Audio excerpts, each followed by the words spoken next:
Aku diusir suami demi pelakor. Namun mertuaku pura-pura membenciku dan melempar koper usang sambil berteriak, "Bawa koper bututmu ini." Saat kubongkar, ternyata isinya tabungan 10 miliar rupiah dan surat yang menyelamatkan hidupku. Sebelum ceritanya dimulai, silakan tulis di kolom komentar dari daerah mana saja teman-teman yang menyimak cerita ini.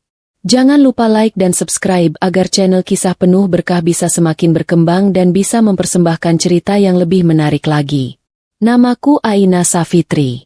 Jika ada yang bertanya kapan titik terendah dalam hidupku terjadi, jawabannya adalah malam ini. Malam di mana langit seolah ikut menangis, menumpahkan hujan badai yang menderu-deru menghantam atap rumah mewah yang selama ini kusebut sebagai istana kecilku. "Mas, kumohon, setidaknya biarkan Alesa berteduh malam ini. Di luar hujan deras.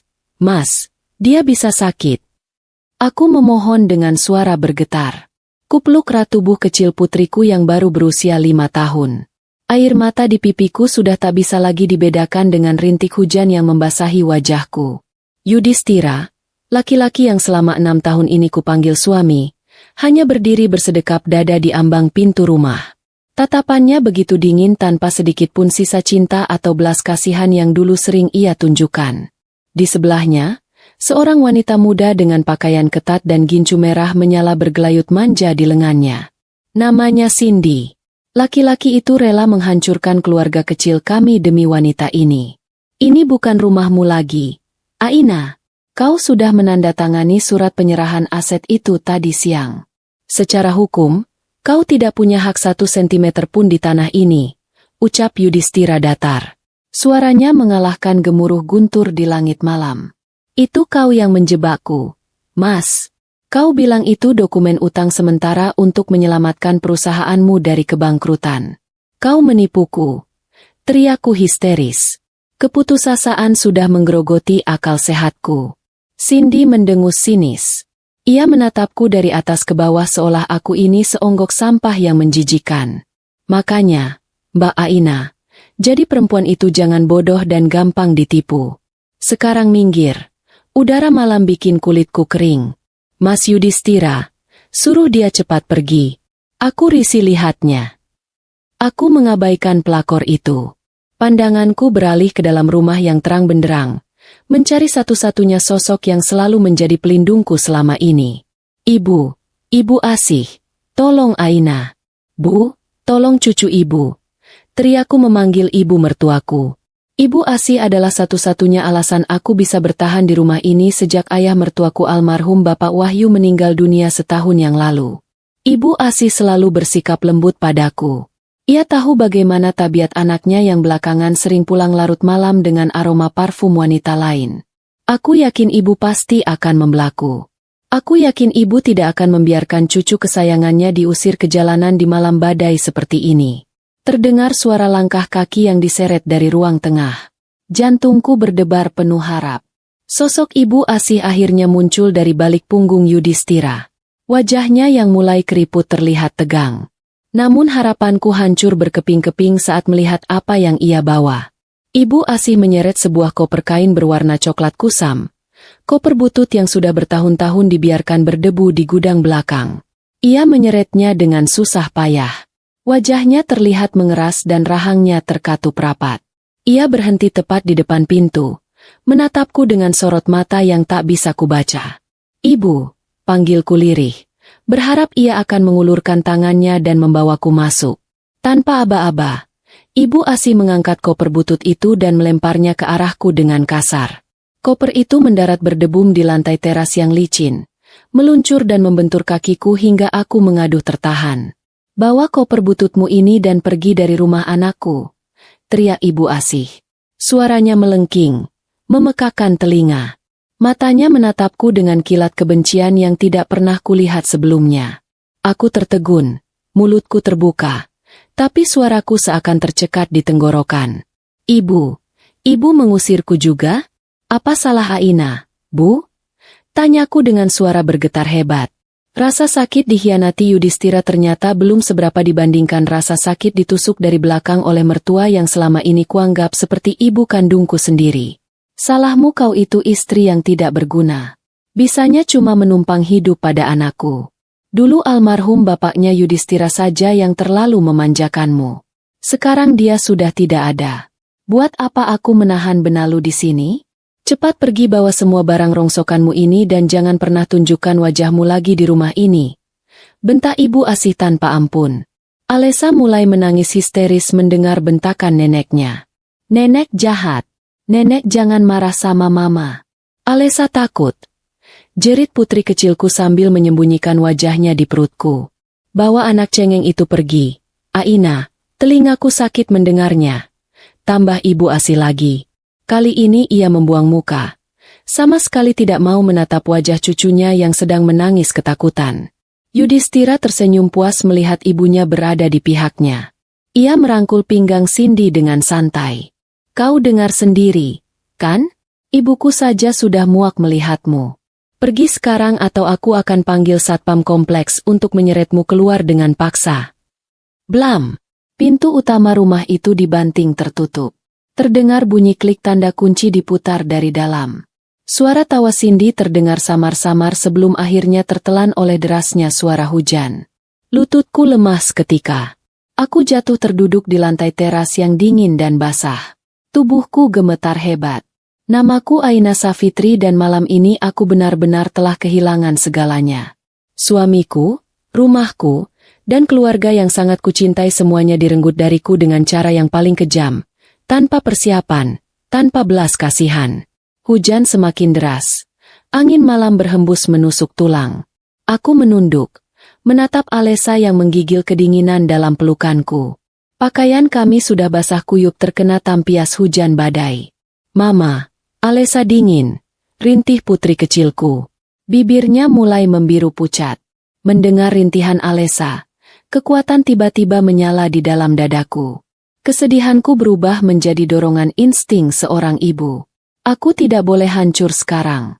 Aku tidak boleh terlihat lemah di depan putriku. Jika aku menyerah dan mati kedinginan di teras ini, bagaimana nasib Alesa? SST, sayang, jangan menangis. Mama di sini. Kita pergi dari sini ya. Kita cari tempat yang hangat. Bisikku sambil mencium puncak kepala Alesa berkali-kali. Aku memaksakan diri untuk berdiri.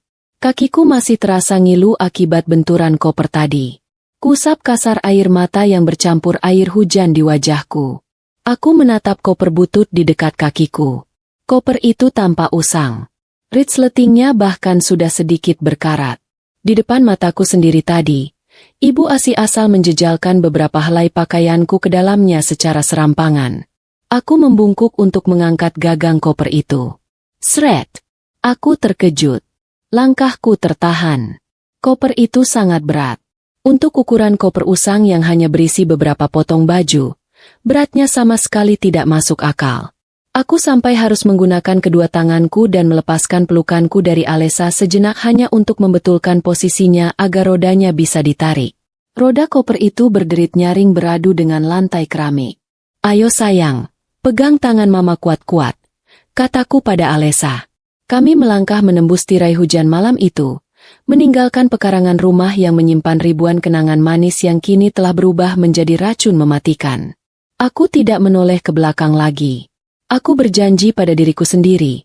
Air mata yang jatuh malam ini adalah air mata terakhir yang kukeluarkan untuk keluarga pengkhianat itu. Setiap langkah terasa sangat menyiksa. Koper butut ini entah kenapa terasa seperti berisi batu bata. Roda kecilnya tersendat-sendat melewati genangan air di jalan aspal kompleks yang berlubang. Aku tidak punya uang tunai sepeser pun. Kartu ATM-ku sudah diblokir oleh Yudhistira sejak siang tadi. Salah satu taktik liciknya setelah ia berhasil membuatku menandatangani surat penyerahan aset tersebut. Ponselku pun mati kehabisan baterai. Di bawah cahaya lampu jalan yang remang-remang dan guyuran hujan badai, aku berjalan tanpa arah yang pasti. Sesekali aku melihat gorden jendela rumah tetangga tersibak sedikit. Mereka pasti melihatku berjalan tertatih-tatih di tengah hujan. Tapi tak satu pun dari mereka yang berani keluar dan menawarkan bantuan. Yudhistira adalah orang yang cukup disegani di lingkungan perumahan elit ini karena koneksi bisnisnya. Tidak ada yang mau berurusan dengannya demi membela seorang istri yang dibuang. Kita mau kemana? "Ma?" tanya Alesa dengan suara serak. Kakinya mulai terseret karena kelelahan. "Kita ke rumah Tante Rahma ya. Nanti Alesa bisa mandi air hangat, tidur di kasur yang empuk, dan makan sup." Hiburku, meski aku sendiri tidak yakin apakah Rahma ada di kontrakannya malam ini. Rahma adalah sahabat baikku sejak SMA. Ia bekerja sebagai staf administrasi di sebuah pabrik garmen dan tinggal di sebuah kontrakan kecil di pinggiran kota. Hanya dia satu-satunya tempatku bergantung sekarang. Keluargaku sendiri sudah lama tiada dan aku tidak punya kerabat lain di kota ini. Perjalanan yang seharusnya hanya memakan waktu 15 menit jika menggunakan mobil kini terasa seperti berjam-jam lamanya. Kami harus berjalan kaki sejauh 3 kilometer membelah badai. Suhu tubuh Alesa mulai naik. Ia demam. Aku menggertakkan gigi mempercepat langkahku, menyeret koper butut yang entah mengapa terasa semakin memberati lenganku dengan sisa-sisa tenaga yang kumiliki. "Bertahanlah, sayang. Sebentar lagi sampai." Gumamku terus-menerus seperti merapal mantra untuk menguatkan diriku sendiri. Setelah berjalan hampir 1 jam menembus malam yang dingin dan kejam, akhirnya kami tiba di sebuah gang sempit. Di ujung gang itu berdiri deretan pintu kontrakan petak yang temboknya sudah mengelupas. Aku menyeret langkah menuju pintu bernomor 3 dan langsung mengetuknya dengan panik. "Rahma, Rahma, ini aku, Aina. Buka pintunya. Kumohon." Teriakku sambil menggedor pintu kayu tersebut. Tanganku sudah kebas karena kedinginan. Tidak lama kemudian terdengar suara kunci diputar dari dalam. Pintu berdiri terbuka, menampilkan wajah Rahma yang masih mengenakan baju tidur. Wajahnya yang semula mengantuk langsung berubah menjadi kaget dan panik melihat kondisiku dan Alesa yang berantakan, basah kuyup, dan menggigil hebat di depan pintunya. "Ya Allah, Aina, Alesa. Kalian kenapa hujan-hujanan begini?" "Astaga, ya ampun, badan Alesa panas sekali." Pekik Rahma. Tanpa banyak tanya, ia langsung menarik Alesa dari dekapanku dan membawanya masuk ke dalam ruangannya yang hangat. Aku menyusul masuk, menarik koper butut itu dengan susah payah hingga melewati ambang pintu. Begitu koper itu aman berada di dalam, seluruh tenagaku menguap seketika. Tubuhku merosot ke lantai linoleum kontrakan. Aku bersandar di dinding yang dingin, mengatur napasku yang terengah-engah dan dada yang terasa sesak. "Aina, kamu kenapa? Di mana Mas Yudhistira? Kenapa mobilmu tidak ada dan malam-malam begini kamu bawa koper sambil jalan kaki?" Rahma memberondongku dengan pertanyaan sambil sibuk mengambilkan handuk tebal dan baju ganti dari lemarinya untuk Alesa. Aku menelan ludah, mencoba menyingkirkan rasa pahit yang mengganjal di tenggorokanku. Aku diusir. Ma. Yudhistira menceraikanku malam ini.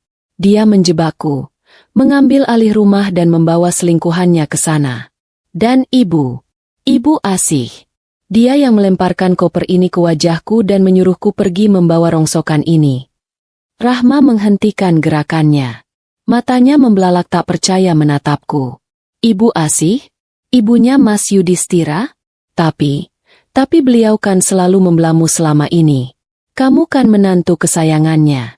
Bagaimana mungkin dia sejahat itu?" "Aku juga tidak tahu. Ma. Aku tidak tahu apa-apa lagi sekarang. Aku sudah tidak punya siapa-siapa." Suaraku pecah. Pertahananku akhirnya runtuh juga. Di depan sahabatku ini, aku kembali menangis sesenggukan. Tangisan tertahan yang kubawa sepanjang perjalanan di bawah guyuran hujan tadi akhirnya meledak tak terkendali. Rahma bergegas mendekat dan memelukku erat. "SST, sudah. Aina, kamu aman di sini. Kamu dan Alesa aman bersamaku. Jangan menangis lagi. Bajingan itu tidak pantas mendapatkan air matamu." Malam itu berlalu dengan lambat. Setelah Rahma membantuku memastikan Alesa sudah berganti pakaian kering, meminum obat penurun panas, dan tertidur lelap di atas kasur busa tipis milik Rahma, aku duduk termenung di sudut ruangan. Kontrakan Rahma sangat sempit. Hanya ada satu petak ruangan yang berfungsi sebagai ruang tamu sekaligus kamar tidur serta sebuah kamar mandi kecil di bagian belakang. Namun tempat ini terasa jauh lebih nyaman daripada istana mewah yang baru saja menendangku keluar. Rahma membuatkan teh hangat untukku lalu pamit untuk mandi sebentar karena bajunya ikut basah saat memelukku tadi. Aku mengangguk pelan sambil menyesap teh hangat. Tatapanku tertuju pada koper kain berwarna coklat kusam yang tergeletak diam di dekat pintu masuk. Koper butut pemberian Ibu Asih.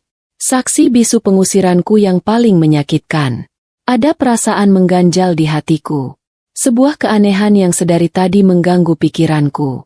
Saat aku menyeretnya dari rumah hingga ke kontrakan ini, koper itu luar biasa berat. Padahal Ibu Asih hanya menjejalkan beberapa potong gaun tidur dan kaos secara acak ke dalamnya di depan mataku sendiri.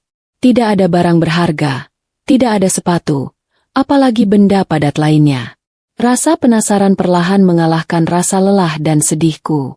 Aku meletakkan cangkir teh di lantai, lalu merangkak mendekati koper tersebut. Tanganku yang masih sedikit gemetar meraih ujung resletingnya yang sudah berkarat. Aku harus tahu apa sebenarnya isi koper ini. Aku harus memastikan apakah ada yang salah ataukah hanya perasaanku saja yang kelelahan. Mengapa Ibu Asih yang biasanya lembut dan menyayangiku tiba-tiba berubah menjadi monster yang menyeramkan? Lalu memaksaku membawa koper spesifik ini? Sambil menarik napas dalam-dalam, aku menarik resleting itu hingga koper terbuka lebar, bersiap menghadapi apapun kejutan yang ada di dalamnya. Resleting yang berkarat itu berderit kasar saat aku menariknya dengan tangan gemetar. Koper terbuka lebar, memperlihatkan isinya di bawah cahaya lampu neon kontrakan Rahma yang agak redup. Aku terdiam. Dahiku berkerut dalam. Di dalam sana hanya ada beberapa potong pakaian. Daster batik pudar yang sering kupakai di rumah, sebuah kardigan rajut berwarna merah tua, 2 potong kaos oblong, dan celana panjang berbahan kain. Semuanya dimasukkan secara acak dan serampangan persis seperti yang kulihat saat Ibu Asih menjejalkannya tadi. Tidak ada benda padat, tidak ada buku, sepatu, apalagi benda logam yang berat. Ku keluarkan semua pakaian itu satu persatu ke atas lantai linoleum. Koper itu kini kosong melompong. Namun saat aku mencoba mengangkat koper kosong itu dengan satu tangan, otot lenganku langsung menegang. Beratnya tetap tidak masuk akal. Koper kosong ini terasa seberat 10 kilogram lebih. Rasa penasaran dan kebingunganku memuncak. Aku menatap tumpukan baju di lantai. Mataku terpaku pada kardigan rajut merah tua itu. Ingatanku tiba-tiba tersedot kuat pada pakaian tersebut. Itu adalah kardigan yang sama persis dengan yang kupakai 3 hari yang lalu. Hari di mana aku menggali kuburanku sendiri dengan tanganku sendiri. Melihat rajutan benang merah itu, dadaku kembali terasa sesak. Ingatan tentang bagaimana hancurnya ilusi keluarga sempurnaku berputar kembali seperti kaset rusak di kepalaku. Semua kejatuhan ini sebenarnya tidak terjadi dalam semalam. Jika aku lebih peka, aku pasti sudah menyadari tanda-tandanya sejak 1 tahun yang lalu, tepat setelah ayah mertuaku Bapak Wahyu meninggal dunia akibat serangan jantung. Dulu keluarga kami adalah definisi keluarga yang harmonis. Bapak Wahyu sangat menyayangiku. Beliau selalu bilang bahwa aku adalah menantu pembawa berkah. Saat beliau sakit-sakitan, akulah yang setiap hari menyuapinya, memandikannya, dan mengingatkannya minum obat. Karena Yudhistira selalu sibuk dengan urusan kantor dan Ibu Asih sering mengeluh sakit pinggang jika harus merawat bapak seharian. Sebagai bentuk rasa terima kasih dan sayangnya sebelum meninggal, Bapak Wahyu bersikeras memasukkan namaku sebagai pemilik setengah hak dari rumah mewah yang kami tempati. Ini buat jaga-jaga, Endu, supaya kamu punya tempat bernaung kalau sampai ada apa-apa. Ucap bapak kala itu, yang saat itu kuanggap hanya sebagai kekhawatiran berlebihan orang tua. Namun sepeninggal bapak, semuanya perlahan berubah. Yudhistira memegang kendali penuh atas perusahaan keluarga yang bergerak di bidang supplier bahan bangunan. Awalnya ia terlihat seperti suami yang bekerja keras demi keluarga. Tapi bulan demi bulan berlalu, ia mulai sering pulang larut malam. Wangi tubuhnya seringkali berbeda. Terkadang tercium aroma parfum perempuan yang manis dan menyengat. Sangat berbeda dengan parfumku. Jika aku bertanya, jawabannya selalu sama. Aku ini kerja keras buat kamu dan Alesa. Perusahaan lagi krisis pasca pandemi. Banyak klien yang telat bayar. Kamu jadi istri di rumah tinggal duduk manis saja kok banyak tanya. Aku selalu mengalah. Aku memaklumi tekanannya. Aku bahkan rela memotong uang belanja bulananku hingga setengahnya demi membantu menghemat pengeluaran keluarga. Ibu Asih juga selalu menenangkanku. Sabar ya. Aina laki-laki kalau urusan kerjaan sedang kacau memang suka begitu. Kamu doakan saja suamimu, kata Ibu Asih waktu itu. Kata-kata yang membuatku terus bertahan dalam kebutaan. Puncak dari kebutaanku terjadi 3 hari yang lalu. Sore itu hujan turun rintik-rintik. Aku sedang mengenakan kardigan merah ini sambil menemani Alesa mewarnai di ruang tengah. Tiba-tiba Yudhistira pulang lebih awal dari biasanya. Ia tidak sendirian. Di belakangnya mengekor seorang pria berkacamata dengan setelan jas rapi dan senyum yang rasanya terlalu dibuat-buat. Namanya Siddik, pengacara perusahaan Yudhistira. Sejak awal aku tidak pernah menyukai Siddik. Tatapan matanya selalu licik dan ia seringkali menasihati Yudhistira untuk melakukan lobi-lobi bisnis yang menurutku kurang etis. Aina, buatkan minum untuk Pak Siddik. Tolong bawa sekalian map hijau di meja kerjaku. Perintah Yudhistira sambil melonggarkan dasinya dengan wajah yang dibuat sangat kusut dan memelas. Aku menuruti perintahnya. Setelah meletakkan 2 cangkir teh di meja ruang tamu, aku bermaksud kembali ke belakang. Namun Yudhistira menahan tanganku. Duduk dulu. Aina, ada yang mau aku bicarakan. Ini sangat penting dan darurat, katanya dengan nada berat. Aku duduk di sampingnya. Siddik membuka map hijau itu, mengeluarkan setumpuk dokumen dengan banyak segel dan meterai, lalu mendorongnya ke arahku. Ada apa ini, Mas? Tanyaku bingung. Yudhistira mengusap wajahnya kasar. Berakting seolah ia adalah pria paling frustrasi di dunia. Perusahaan hancur. Aina vendor menuntut pembayaran minggu ini juga. Kalau kita tidak bisa bayar miliaran rupiah dalam waktu 3 hari, pabrik kita akan disita bank dan ratusan karyawan akan menganggur. Aku bisa dipenjara. Jantungku seakan berhenti berdetak mendengarnya. Astagfirullah. Mas, kok bisa sampai separah itu? Bukannya bulan lalu Mas bilang proyek di luar kota sudah cair? Itu uangnya dibawa lari mandor. Sudahlah, kamu tidak mengerti urusan bisnis. Bentaknya tiba-tiba membuatku terkesiap. Namun sedetik kemudian suaranya melembut. Tangannya menggenggam tanganku erat. Maaf, Aina, aku stres sekali. Aku tidak mau dipenjara. Aku tidak mau Alesa punya ayah narapidana. Melihat suamiku nyaris menangis, naluri keibuanku dan rasa empatiku sebagai istri langsung mengambil alih. Lalu kita harus bagaimana, Mas? Apa yang bisa aku bantu? Siddik berdeham pelan, lalu menunjuk dokumen di depanku dengan ujung penanya. Begini, Bu Aina. Satu-satunya aset besar yang likuid dan bisa menyelamatkan perusahaan saat ini adalah rumah ini. Tapi karena setengah sertifikatnya atas nama Ibu, pihak bank membutuhkan tanda tangan Ibu untuk proses penjaminan. Ini hanya pengalihan hak jaminan sementara.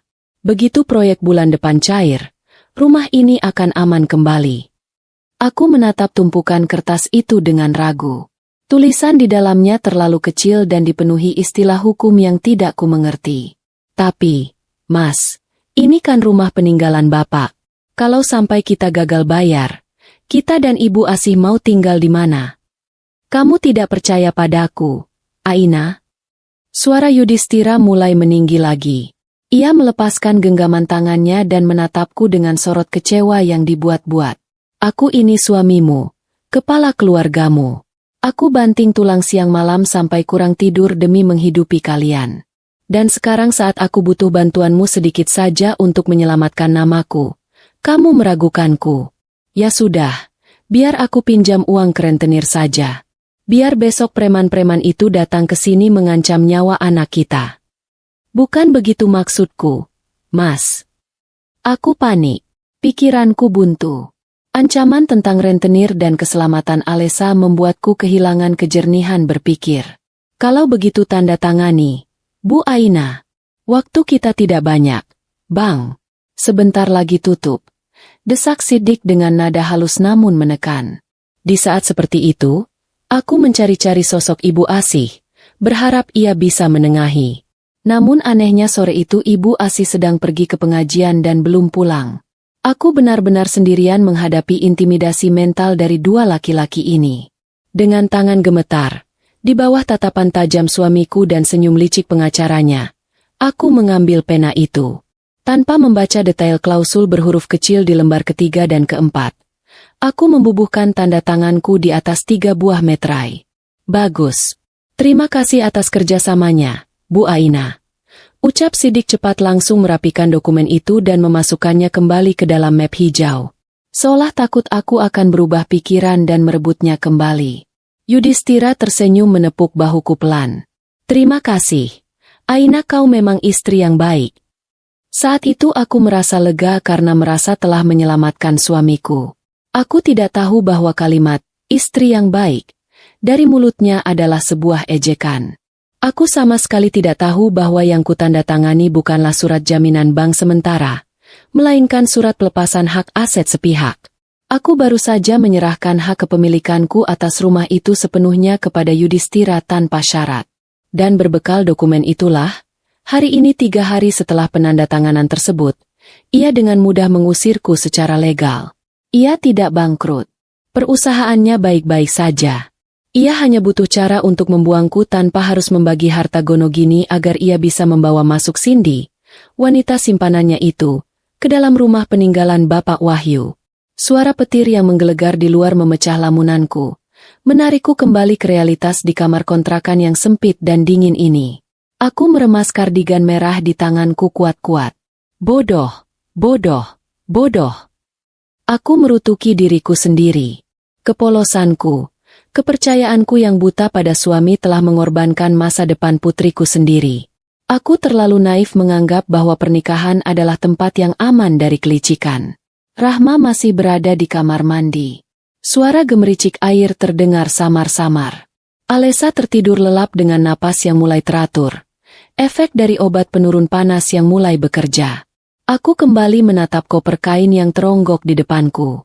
Kesedihanku atas kebodohan masa laluku perlahan tergeser oleh kejanggalan fisik yang ada di depan mata. Koper ini kosong, tapi beratnya belasan kilogram. Aku merangkak mendekat. Kuangkat koper itu lalu kubalikan posisinya. Aku meraba bagian luar dasarnya yang terbuat dari bahan kanvas tebal yang dilapisi plastik keras di bagian bawah roda. Tidak ada yang aneh. Lalu aku memasukkan tanganku ke dalam koper. Menekan bagian dasar yang dilapisi kain tipis bermotif kotak-kotak pudar. Saat telapak tanganku menekan kain dasar itu, aku merasakan ada sesuatu yang keras dan padat di baliknya. Itu bukan sekadar kerangka besi koper. Bentuknya rata memanjang dari ujung ke ujung. Jantungku berdegup makin kencang. Aku mendekatkan wajahku ke dasar koper. Dengan teliti, aku meraba ujung jahitan kain pelapis dasar tersebut.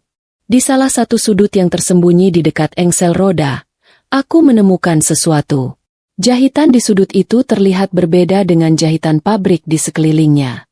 Benangnya lebih baru, warnanya sedikit lebih terang, dan jahitannya tampak dilakukan dengan tangan, bukan mesin. Seseorang telah membongkar dasar koper ini dan menjahitnya kembali. Melihat bagaimana Ibu Asih memaksaku membawa koper usang ini, hanya ada satu kemungkinan. Ibu Asihlah yang melakukan ini. Tapi kenapa? Apa yang dia sembunyikan di sini? Dengan napas tertahan, aku meraih sebuah gunting kecil dari atas meja rias plastik milik Rahma. Tanganku kembali gemetar saat ujung gunting itu menyentuh benang jahitan tangan tersebut. Aku menyisipkan ujung gunting dan menariknya perlahan. Kres! Benang itu terputus. Aku memperlebar sobekannya. Menarik kain pelapis bermotif kotak-kotak itu hingga terbuka layaknya sebuah pintu rahasia. Saat mataku menangkap apa yang tersembunyi di balik kain pelapis tersebut, duniaku seketika berhenti berputar. Udara di sekitarku seakan tersedot habis. Aku menutup mulutku dengan kedua tangan untuk meredam jeritan syok yang hampir meledak dari tenggorokanku. Di balik sobekan kain pelapis bermotif kotak-kotak itu tertanam sebuah map plastik tebal berwarna coklat. Map itu dilakban dengan sangat rapat di setiap sisinya, menempel kuat pada kerangka besi dasar koper. Tanganku bergetar hebat saat berusaha mengelupas lakban hitam tersebut. Napasku memburu. Setelah bersusah payah menarik lakban yang menempel kuat, aku berhasil mengangkat map itu. Pantas saja koper ini terasa sangat berat. Map plastik ini berisi tumpukan dokumen yang cukup tebal dan padat. Aku duduk bersila di lantai, meletakkan map itu di pangkuanku, seolah benda itu adalah benda paling rapuh di dunia. Dengan sisa tenaga, gunakan gunting kecil tadi untuk menyobek ujung map plastik yang disegel rapat. Benda pertama yang meluncur keluar dari dalam map adalah beberapa buku bersampul hijau dan coklat berlambang burung Garuda. Sertifikat tanah dan bangunan. Mataku membelalak membaca nama yang tertera di sana. Ada 3 sertifikat ruko di kawasan Niaga Pusat Kota dan 2 sertifikat tanah kosong di daerah industri. Semuanya atas namaku, Aina Safitri. Kapan aku memiliki semua ini? Aku tidak pernah membelinya dan Yudhistira tidak pernah memberitahuku soal aset-aset ini. Jantungku berdegup makin kencang. Aku meletakkan sertifikat itu dengan hati-hati lalu menarik benda kedua. Sebuah buku tabungan dari salah satu bank swasta terbesar. Sampulnya berwarna platinum eksklusif. Perlahan aku membuka halaman pertama buku tabungan itu. Mataku terpaku pada deretan angka yang tercetak di kolom saldo akhir. Aku mengerjapkan mata berkali-kali, mengusap wajahku, memastikan aku tidak sedang berhalusinasi akibat demam atau kelelahan. Tapi angka itu tetap di sana, tercetak dengan tinta hitam yang jelas. 10 miliar rupiah. 10 miliar rupiah atas namaku. Tanganku kehilangan tenaga. Buku tabungan itu jatuh ke pangkuanku. Kepalaku pening, seolah ruangan sempit ini berputar mengelilingiku. Uang sebanyak ini dari mana asalnya? Yudhistira memang pengusaha, tapi kekayaan tunainya tidak pernah sebanyak ini, apalagi disimpan atas namaku tanpa sepengetahuanku. Saat aku menggali sisa isi map tersebut, jemariku menyentuh selembar kertas putih yang dilipat rapi. Kertas itu tampak agak lecek di beberapa bagian, seolah pernah basah dan mengering. Di bagian depannya tertulis namaku dengan tinta hitam. Tulisan tangan itu sedikit gemetar, tapi aku sangat mengenalinya. Itu tulisan tangan Ibu Asih. Dengan dada yang terasa mau meledak, aku membuka lipatan kertas itu dan mulai membaca. Untuk putriku, Aina. Jika kamu sudah membaca surat ini, berarti kamu sudah aman dari rumah itu. Dan itu artinya ibu sudah melakukan hal yang paling ibu benci seumur hidup ibu, menyakitimu dan mengusirmu. Aina. Ibu minta maaf. Ibu minta maaf dari lubuk hati ibu yang paling dalam. Saat kamu menangis memohon padaku tadi di teras, rasanya hati ibu hancur berkeping-keping. Melihat Alesa, cucu kesayanganku, ketakutan melihat neneknya sendiri adalah hukuman terberat bagi ibu. Ibu ingin sekali memeluk kalian berdua, menyuruh wanita ular itu pergi, dan menampar Yudhistira sampai dia sadar. Tapi ibu tidak bisa melakukan itu. Enduk. Minggu yang lalu, ibu tidak sengaja mendengar percakapan Yudhistira dan Cindy. Ibu mendengar semua rencana busuk mereka. Yudhistira tidak bangkrut. Dia sengaja mengalihkan uang perusahaannya ke rekening ibunda Cindy secara diam-diam. Dia juga merencanakan jebakan dokumen utang itu untuk merampas hak rumahmu. Dia ingin membuangmu tanpa sepeser pun harta Gonogini. Awalnya ibu ingin marah dan melabrak mereka saat itu juga. Tapi ibu sadar ibu sudah tua dan lemah. Jika ibu melawan Yudhistira secara terang-terangan, dia pasti akan mengusir ibu juga. Atau lebih buruk lagi, dia akan membekukan semua akses keuangan dan kita bertiga akan benar-benar berakhir di jalanan tanpa persiapan. Maka ibu memilih untuk diam. Ibu memilih untuk bersandiwara seolah ibu membencimu dan mendukung keputusannya. Ini satu-satunya cara agar Yudhistira tidak curiga sehingga ibu punya waktu untuk menyiapkan penyelamatmu. Uang dan sertifikat di dalam koper ini adalah warisan rahasia dari almarhum Bapak Wahyu. Sebelum bapakmu meninggal, beliau sudah melihat gelagat buruk anak kandungnya sendiri. Bapakmu diam-diam memisahkan aset ini dan mencetak buku tabungan ini atas namamu. Bapak berpesan pada ibu, simpan ini, Bu. Kalau suatu saat Yudhistira gelap mata dan menyakiti Aina, berikan ini padanya. Ini hak Aina dan Alesa. Ibu sengaja merombak dasar koper butut ini untuk menyembunyikan semuanya. Ibu tahu Yudhistira atau Cindy tidak akan sudi memeriksa koper usang yang terlihat seperti tempat baju bekas. Ibu sengaja bersikap kasar dan memaksamu membawa koper ini agar mereka yakin ibu hanya membuang rongsokan. Aina, jangan kembali ke rumah ini. Jangan menangisi laki-laki pengecut itu. Kamu jauh lebih berharga dari apapun. Bawa Alesa pergi. Mulailah hidup baru dengan uang peninggalan Bapak. Besok pagi-pagi sekali, temuilah Pak Wijaya. Beliau adalah pengacara kepercayaan Bapak yang mengurus legalitas semua aset ini. Pak Wijaya sudah ibu hubungi diam-diam. Beliau akan melindungimu dan memastikan Yudhistira tidak bisa menyentuh uang ini secara hukum. Jaga Alesa baik-baik untuk ibu. Tidak usah memikirkan ibu di sini. Selama mereka mengira ibu ada di pihak mereka, ibu akan aman. Tolong maafkan nenekmu yang jahat ini, Aina. Ibu selalu menyayangimu. Ibu Asih. Surat itu terlepas dari genggamanku. Tangisku meledak. Kali ini bukan tangis keputusasaan atau kesedihan karena dikhianati suami, melainkan tangis haru yang luar biasa menyayat hati. Ya Allah, Ibu. Rintihku disela isak tangis. Kupeluk surat itu erat-erat di dadaku.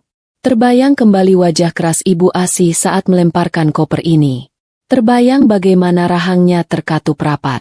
Bukan karena benci padaku, melainkan karena ia sedang menahan tangisnya sendiri. Ia rela terlihat seperti monster, rela dibenci oleh cucu yang paling disayanginya, hanya untuk memastikan kami berdua selamat dari rencana keji anak kandungnya sendiri. Pengorbanan macam apa ini? Betapa besar cinta Ibu Asih padaku dan Alesa hingga ia rela menanggung dosa bersandiwara dan mengorbankan perasaannya sendiri. Suara tangisku yang keras rupanya terdengar oleh Rahma. Pintu kamar mandi terbuka dengan kasar. Rahma keluar dengan rambut basah yang masih dibungkus handuk dan piyama tidur yang baru setengah terkancing. Wajahnya terlihat sangat panik. Aina, ya ampun, kamu kenapa lagi? Ada yang sakit? Alesa bangun. Rahma berlari menghampiriku, ikut duduk bersila di lantai. Aku tidak bisa menjawab. Aku hanya menggelengkan kepala sambil terus terisak keras. Kodorong tumpukan sertifikat, buku tabungan, dan surat dari Ibu Asih ke hadapan Rahma. Rahma mengerutkan kening. Ia mengambil buku tabungan itu terlebih dahulu. Ini apa? Aina? Tabungan siapa? Gumamnya. Sedetik kemudian, saat matanya menangkap angka 10 miliar yang tertera di sana, mulut Rahma terbuka lebar. Ia nyaris menjatuhkan buku itu. Astagfirullahaladzim. Aina, ini uang sungguhan. Angka nolnya ada berapa ini? Aina? Tanpa menunggu jawabanku, Rahma buru-buru membaca surat dari Ibu Asih. Matanya bergerak cepat membaca baris demi baris tulisan tangan yang sedikit memudar akibat tetesan air mataku. Begitu selesai membaca kalimat terakhir, Rahma menutup mulutnya dengan kedua tangan. Matanya langsung berkaca-kaca. Ya Allah, Aina. Suara Rahma bergetar. Ia menatapku dengan tatapan tidak percaya. Ibu mertuamu. Ya ampun, aku sampai merinding bacanya. Berarti selama ini dia pura-pura. Dia sengaja mengusirmu pakai koper ini supaya hartanya tidak dirampasi bajingan Yudhistira. Aku mengangguk cepat, menyeka air mata yang terus mengalir membasahi pipiku. Aku sudah suzon padanya. Aku pikir dia ikut membenciku. Padahal di saat aku hancur, dia mempertaruhkan segalanya untuk menyelamatkan masa depanku dan Alesa. Rahma memelukku erat, ikut menangis bersamaku. Kami berpelukan cukup lama di lantai kontrakan yang dingin itu. Rasa hangat mengalir di dadaku. Di tengah pengkhianatan paling menyakitkan dari pria yang kucintai, Tuhan mengirimkan cinta yang jauh lebih murni dari seorang sahabat dan seorang ibu mertua. Terus sekarang kamu mau bagaimana, Aina? Tanya Rahma setelah tangis kami mulai mereda. Ia mengusap pipiku dengan ibu jarinya, menatapku dengan sorot mata penuh dukungan. Dengan uang sebanyak ini, kamu bisa membeli rumah baru, menyekolahkan Alesa sampai ke luar negeri, bahkan kamu bisa menyewa pengacara termahal untuk menghancurkan Yudhistira. Mendengar nama suamiku, mantan suamiku, disebut, sesuatu di dalam diriku berubah. Kesedihan dan rasa mengasihani diri sendiri yang sejak tadi menyelimutiku tiba-tiba menguap, digantikan oleh bara api yang menyala terang di dalam dada. Aku menoleh menatap Alesa yang sedang tidur nyenyak di atas kasur busa Rahma. Wajah lugunya tampak tenang. Seolah tidak tahu bahwa ayahnya baru saja membuangnya seperti debu. Lalu aku menatap tumpukan sertifikat dan buku tabungan di lantai. Ini bukan sekadar uang. Ini adalah senjata. Senjata yang disiapkan almarhum Bapak Wahyu dan Ibu Asih untuk melindungiku. Yudhistira pikir ia sudah menang. Ia pikir ia bisa membuangku ke jalanan, membuatku miskin, dan mengambil alih segalanya bersama selingkuhannya itu. Ia salah besar. Aku mengusap sisa air mata di wajahku dengan kasar. Kuambil surat Ibu Asih, melipatnya dengan sangat hati-hati, lalu menyimpannya ke dalam sakuku. Aku tidak akan menangis lagi, Ma. Ucapku dengan suara yang kini mantap dan dingin. Tidak ada lagi nada putus asa di sana. Rahma menatapku, melihat perubahan drastis pada sorot mataku. Aina, sesuai pesan Ibu Asih, besok pagi-pagi sekali aku akan mencari alamat kantor Pak Wijaya. Aku akan mengamankan semua aset ini secara hukum sebelum Yudhistira menyadari ada yang hilang. Dan setelah itu, aku menatap tajam ke arah dinding, membayangkan wajah sombong suamiku dan tawa Cindy di teras rumah tadi. Aku akan memastikan mereka berdua menyesal karena tidak membunuhku malam ini. Aku bangkit berdiri. Malam ini adalah malam terakhir Aina Safitri yang lemah dan penurut. Mulai besok aku akan bertarung. Demi putriku, demi almarhum ayah mertuaku, dan demi Ibu Asih yang kini terjebak di dalam rumah bersama dua ular berbisa. Perang baru saja dimulai. Cahaya matahari pagi menyusup lewat celah ventilasi di atas pintu kontrakan Rahma, menampar wajahku dengan kehangatan yang kontras dengan dinginnya malam tadi. Aku membuka mata. Badanku terasa remuk redam. Sisa kelelahan fisik dan mental dari badai pengkhianatan semalam. Namun saat aku menatap langit-langit triplek yang sedikit berjamur di atasku, pikiranku sangat jernih. Aku menoleh ke samping. Alesa masih tertidur pulas. Napasnya sudah teratur dan suhu tubuhnya kembali normal. Syukurlah putri kecilku ini mewarisi daya tahan tubuh yang kuat. Di sudut ruangan, Rahma sedang sibuk memasak mie instan campur telur di atas kompor gas tungku.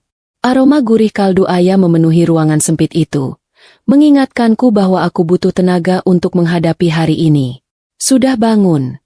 Sapa Rahma sambil mematikan kompor. Ia menuangkan mie ke dalam 2 mangkuk. Makan dulu. Aku sengaja bikin agak lembek supaya perutmu yang kosong dari semalam nggak kaget. Setelah ini kamu pakai bajuku saja. Di lemariku ada kemeja putih dan celana bahan hitam yang lumayan rapi. Terima kasih banyak, Ma. Aku tidak tahu harus membalas kebaikanmu pakai apa. Jawabku tulus. Aku bangkit dari kasur, merapikan selimut Alesa, lalu beranjak ke kamar mandi untuk membersihkan diri. Air dingin yang mengguyur tubuhku seolah melunturkan sisa-sisa Aina yang lemah dan naif. Saat aku menatap cermin kecil di kamar mandi, kulihat kantung mataku menghitam dan bibirku pucat. Tapi sorot mataku berbeda. Ada ketegasan di sana. Ada kemarahan yang membara yang sudah kubah menjadi bahan bakar untuk bertahan hidup. Selesai sarapan, aku memasukkan semua dokumen penting, sertifikat tanah, buku tabungan, dan surat dari Ibu Asih, ke dalam tas ransel kanvas milik Rahma. Koper butut itu kusembunyikan di kolong tempat tidur. Alesa titip di sini ya, Ma. Kalau dia bangun dan rewel, tolong bilang mamanya sedang kerja sebentar untuk beli mainan. Pesanku pada Rahma di ambang pintu. Beres. Kamu fokus saja selesaikan urusanmu dengan pengacara itu. Kalau ada apa-apa, langsung telepon aku. Balas Rahma sambil menepuk bahuku pelan. Berbekal uang Rp50.000 yang dipinjamkan Rahma, aku memesan taksi menuju kawasan perkantoran di pusat kota. Alamat yang tertera di kop surat wasiat Bapak Wahyu membawaku ke sebuah gedung perkantoran bergaya klasik. Di lantai 3 terdapat sebuah plakat perunggu bertuliskan, Firma Hukum Wijayaan. Aku melangkah masuk ke ruang resepsionis. Jantungku berdebar saat menyebutkan namaku.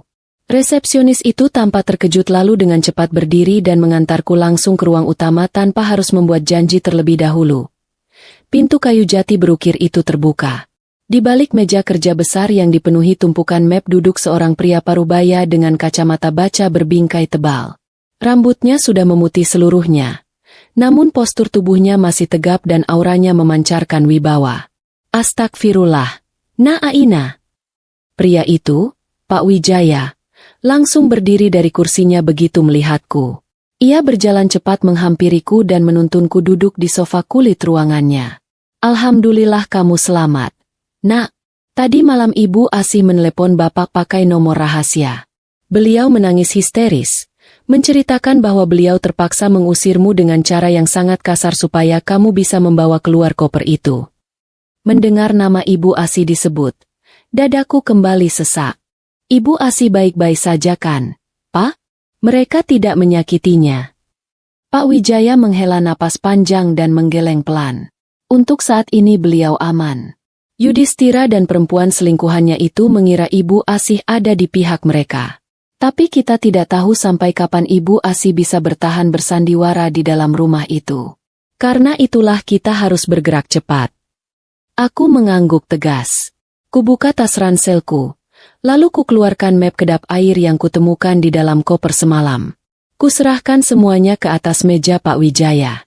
Ini, Pak, buku tabungan, sertifikat, dan surat wasiat dari almarhum Bapak Wahyu.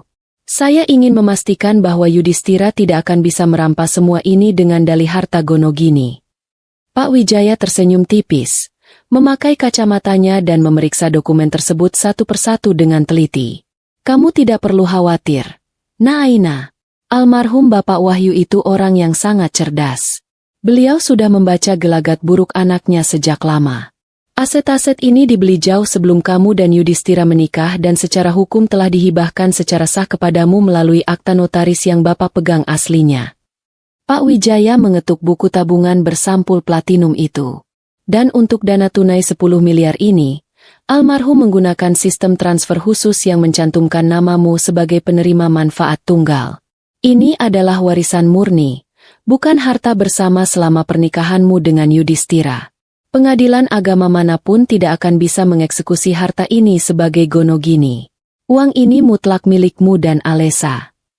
Aku menghembuskan napas lega yang panjang. Beban berat seolah terangkat dari pundakku. Tapi suara Pak Wijaya berubah serius. Hanya bertahan tidak cukup untuk memenangkan peperangan ini. Yudhistira tidak membuangmu begitu saja.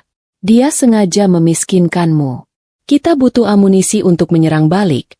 Terutama untuk memastikan hak asuh Alesa jatuh sepenuhnya ke tanganmu. Pak Wijaya menekan tombol interkom di mejanya. Putra, masuk ruangan saya sekarang. Bawa laptop dan hasil temuan semalam. Tidak sampai 1 menit, pintu ruangan terbuka. Masuklah seorang pria muda berusia akhir 20-an. Penampilannya sama sekali tidak seperti pengacara. Ia memakai jaket kulit hitam, celana jeans, dan rambutnya sedikit gondrong. Namun tatapan matanya setajam elang. Ini Putra. Dia bukan pengacara, melainkan penyelidik swasta sekaligus asisten andalan saya. Perkenalan Pak Wijaya. Putra, jelaskan pada Ibu Aina apa yang kamu temukan tentang suaminya. Putra mengangguk sopan padaku, lalu meletakkan laptopnya di atas meja kaca di antara kami. Ia memutar layarnya agar aku bisa melihat deretan grafik dan mutasi rekening bank yang sangat rumit. Selamat pagi, Bu Aina. Sapa Putra dengan suara berat. Sesuai instruksi Pak Wijaya sejak beberapa minggu lalu, saya secara diam-diam mulai mengaudit arus kas perusahaan suami ibu dan tebakan almarhum Pak Wahyu benar 100%. Perusahaan suami ibu itu sehat walafiat. Tidak ada krisis. Tidak ada utang jatuh tempo dari vendor. Tetapi Mas Yudhistira dan pengacaranya Sidik bilang mereka dikejar utang miliaran. Mereka menjebak saya tanda tangan penyerahan hak rumah untuk jaminan bank. Balasku dengan kening berkerut. Putra mendengus sinis. Itu semua rekayasa, Bu. Dokumen utang itu fiktif. Pengacara Sidik itu spesialis kejahatan kerah putih. Mereka memalsukan laporan keuangan agar perusahaan terlihat sedang berdarah-darah. Putra mengklik mouse-nya, membuka sebuah dokumen berlogo bank. Di sana terdapat riwayat transfer dengan nominal-nominal fantastis ratusan juta hingga miliaran rupiah. Lalu kemana larinya uang perusahaan selama ini? Tanyaku, merasakan amarah mulai mendidih di perutku. Dialirkan ke sini. Putra menunjuk sebuah nama penerima di layar. Semua dana ditarik secara tunai atau ditransfer ke rekening penampung atas nama Dwi. Kami sudah menyelidikinya. Dwi ini bukan vendor bahan bangunan, melainkan ibu kandung dari Cindy, perempuan selingkuhan suami ibu. Aku terkesiap. Tanganku mengepal kuat hingga kuku menusuk telapak tangan. Ini adalah taktik klasik yang sangat licik, jelas Pak Wijaya.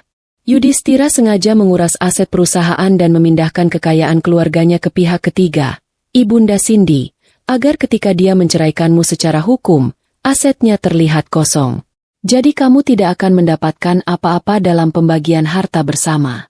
Sementara dia dan Cindy bisa menikmati uang itu setelah kalian resmi bercerai. Bajingan, umpatku tertahan. Air mata kembali menggenang di pelupuk mataku. Tapi kali ini murni karena amarah yang tak tertahankan. Laki-laki yang selama ini kulayani dengan sepenuh hati, yang bajunya kusetrika setiap pagi, yang makannya kusiapkan setiap hari, ternyata tidak hanya berselingkuh. Dia merencanakan kehancuranku dengan sangat sistematis. Ia berkonspirasi dengan pelakor dan ibu pelakor itu untuk menelanjangi masa depan putri kandungnya sendiri. Jika bukan karena intervensi rahasia almarhum Bapak Wahyu dan keberanian Ibu Asih, aku dan Alesa pasti sudah mati kelaparan di pinggir jalan. Aku menatap Pak Wijaya dan Putra bergantian. Hatiku sudah membeku. Tidak ada lagi sisa-sisa cinta atau rasa hormat untuk pria bernama Yudhistira. Apa langkah kita selanjutnya, Pak Wijaya? Tanyaku dengan suara yang sangat dingin. Saya ingin dia hancur. Saya ingin dia merasakan rasa sakit yang jauh lebih buruk dari yang saya rasakan semalam. Dan saya ingin hak asuh anak saya aman. Pak Wijaya tersenyum puas melihat perubahan sikapku. Itu yang ingin saya dengar, Nak. Pengacara tua itu merapatkan kedua tangannya di atas meja. Langkah pertama, kita cairkan sebagian dana dari tabungan ini. Kamu butuh rumah baru yang aman, pakaian yang layak, dan modal untuk mulai merintis usahamu sendiri. Hakim pengadilan agama akan lebih mudah memberikan hak asuh anak jika kamu bisa membuktikan kemampuan finansial yang stabil. Langkah kedua, lanjut Putra menyambung. Biarkan Yudhistira dan pengacaranya menyelesaikan proses cerai sepihak ini. Biarkan mereka merasa menang. Sementara itu, saya akan terus mengumpulkan bukti kuat tentang aliran dana gelap ini dan perselingkuhannya. Kita juga harus mencari cara agar bisa berkomunikasi aman dengan Ibu Asih di dalam rumah itu tanpa ketahuan, karena beliau adalah saksi kunci kita. Aku mengangguk paham. Baik, lakukan apapun yang harus dilakukan. Uang tidak jadi masalah. Aku berdiri dan berjalan ke arah jendela besar di ruangan Pak Wijaya. Di bawah sana, kota tampak sibuk dengan hiruk-pikuknya. Di suatu tempat di kota ini, Yudhistira dan Cindy mungkin sedang merayakan kemenangan mereka di atas penderitaanku. Mereka mungkin sedang tertawa, berpikir bahwa mereka telah berhasil membuang duri dari daging mereka. Nikmatilah tawa itu sementara kalian bisa, batinku. Karena aku, Aina Safitri, akan memastikan bahwa saat palu keadilan diketuk nanti, tawa itu akan berubah menjadi tangisan darah.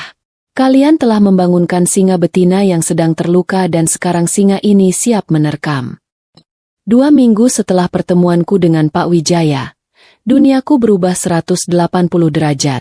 Menggunakan sebagian kecil dari bunga dana warisan almarhum Bapak Wahyu yang telah dicairkan secara legal, aku menyewa sebuah rumah klaster 2 lantai di kawasan yang tenang dan memiliki sistem keamanan yang ketat.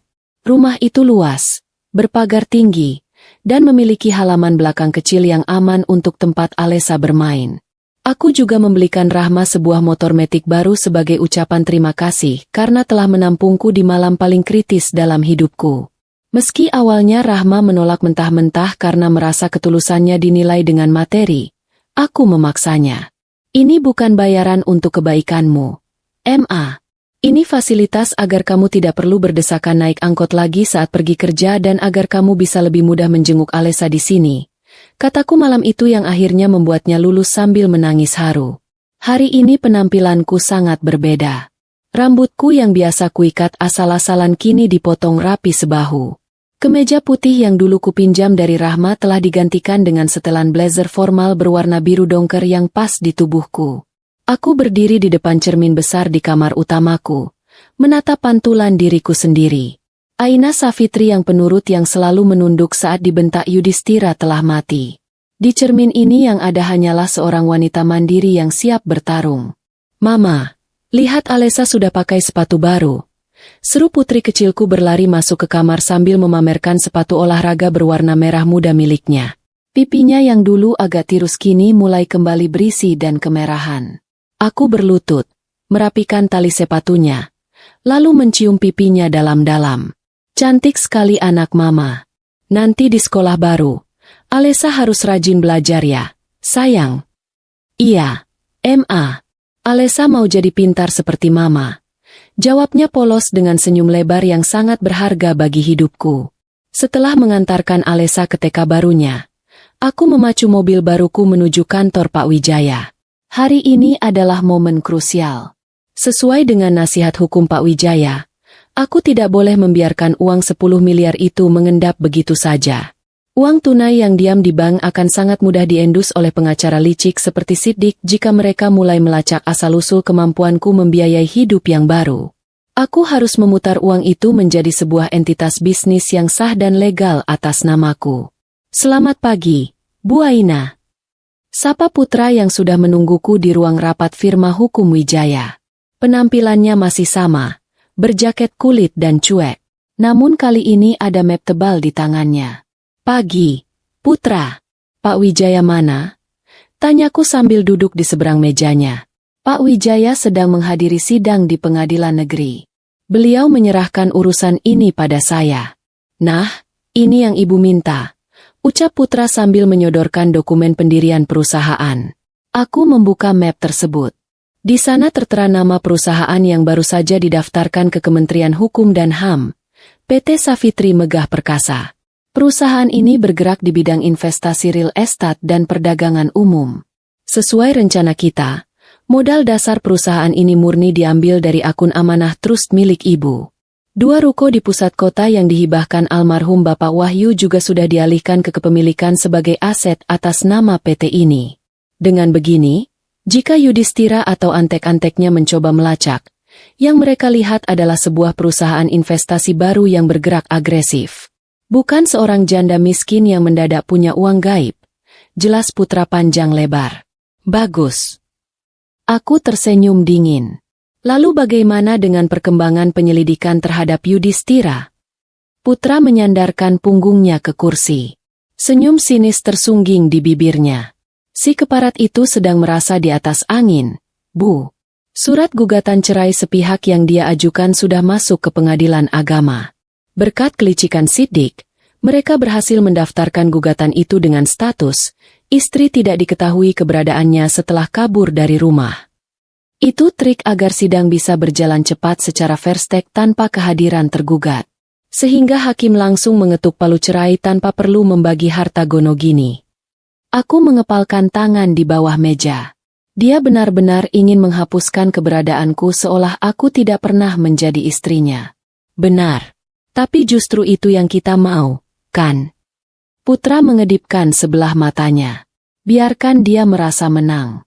Biarkan dia resmi bercerai dengan ibu secara hukum. Dengan begitu, hak kepemilikan aset barumu ini sama sekali tidak bisa disentuh olehnya karena status pernikahan kalian sudah putus.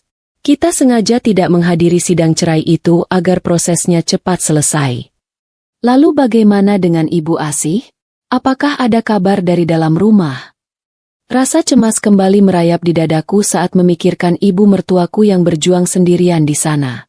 Ekspresi wajah Putra berubah serius. Ia memajukan tubuhnya, menurunkan volume suaranya. Ini bagian yang paling menarik, sekaligus paling mendebarkan. 2 hari lalu, saya berhasil menemui Ibu Asih di pasar tradisional saat dia sedang mengelabui Cindy yang mengawasinya dari dalam mobil. Ibu Asih adalah wanita yang luar biasa cerdas, Bu. Putra mengambil sebuah benda kecil dari sakunya. Sebuah flash disk berwarna hitam. Ibu Asih berhasil menyerahkan ini kepada saya. Isinya adalah salinan dokumen internal yang dia ambil dari meja kerja Yudhistira saat pria itu sedang mabuk setelah merayakan kelulusan gugatan cerainya bersama Cindy.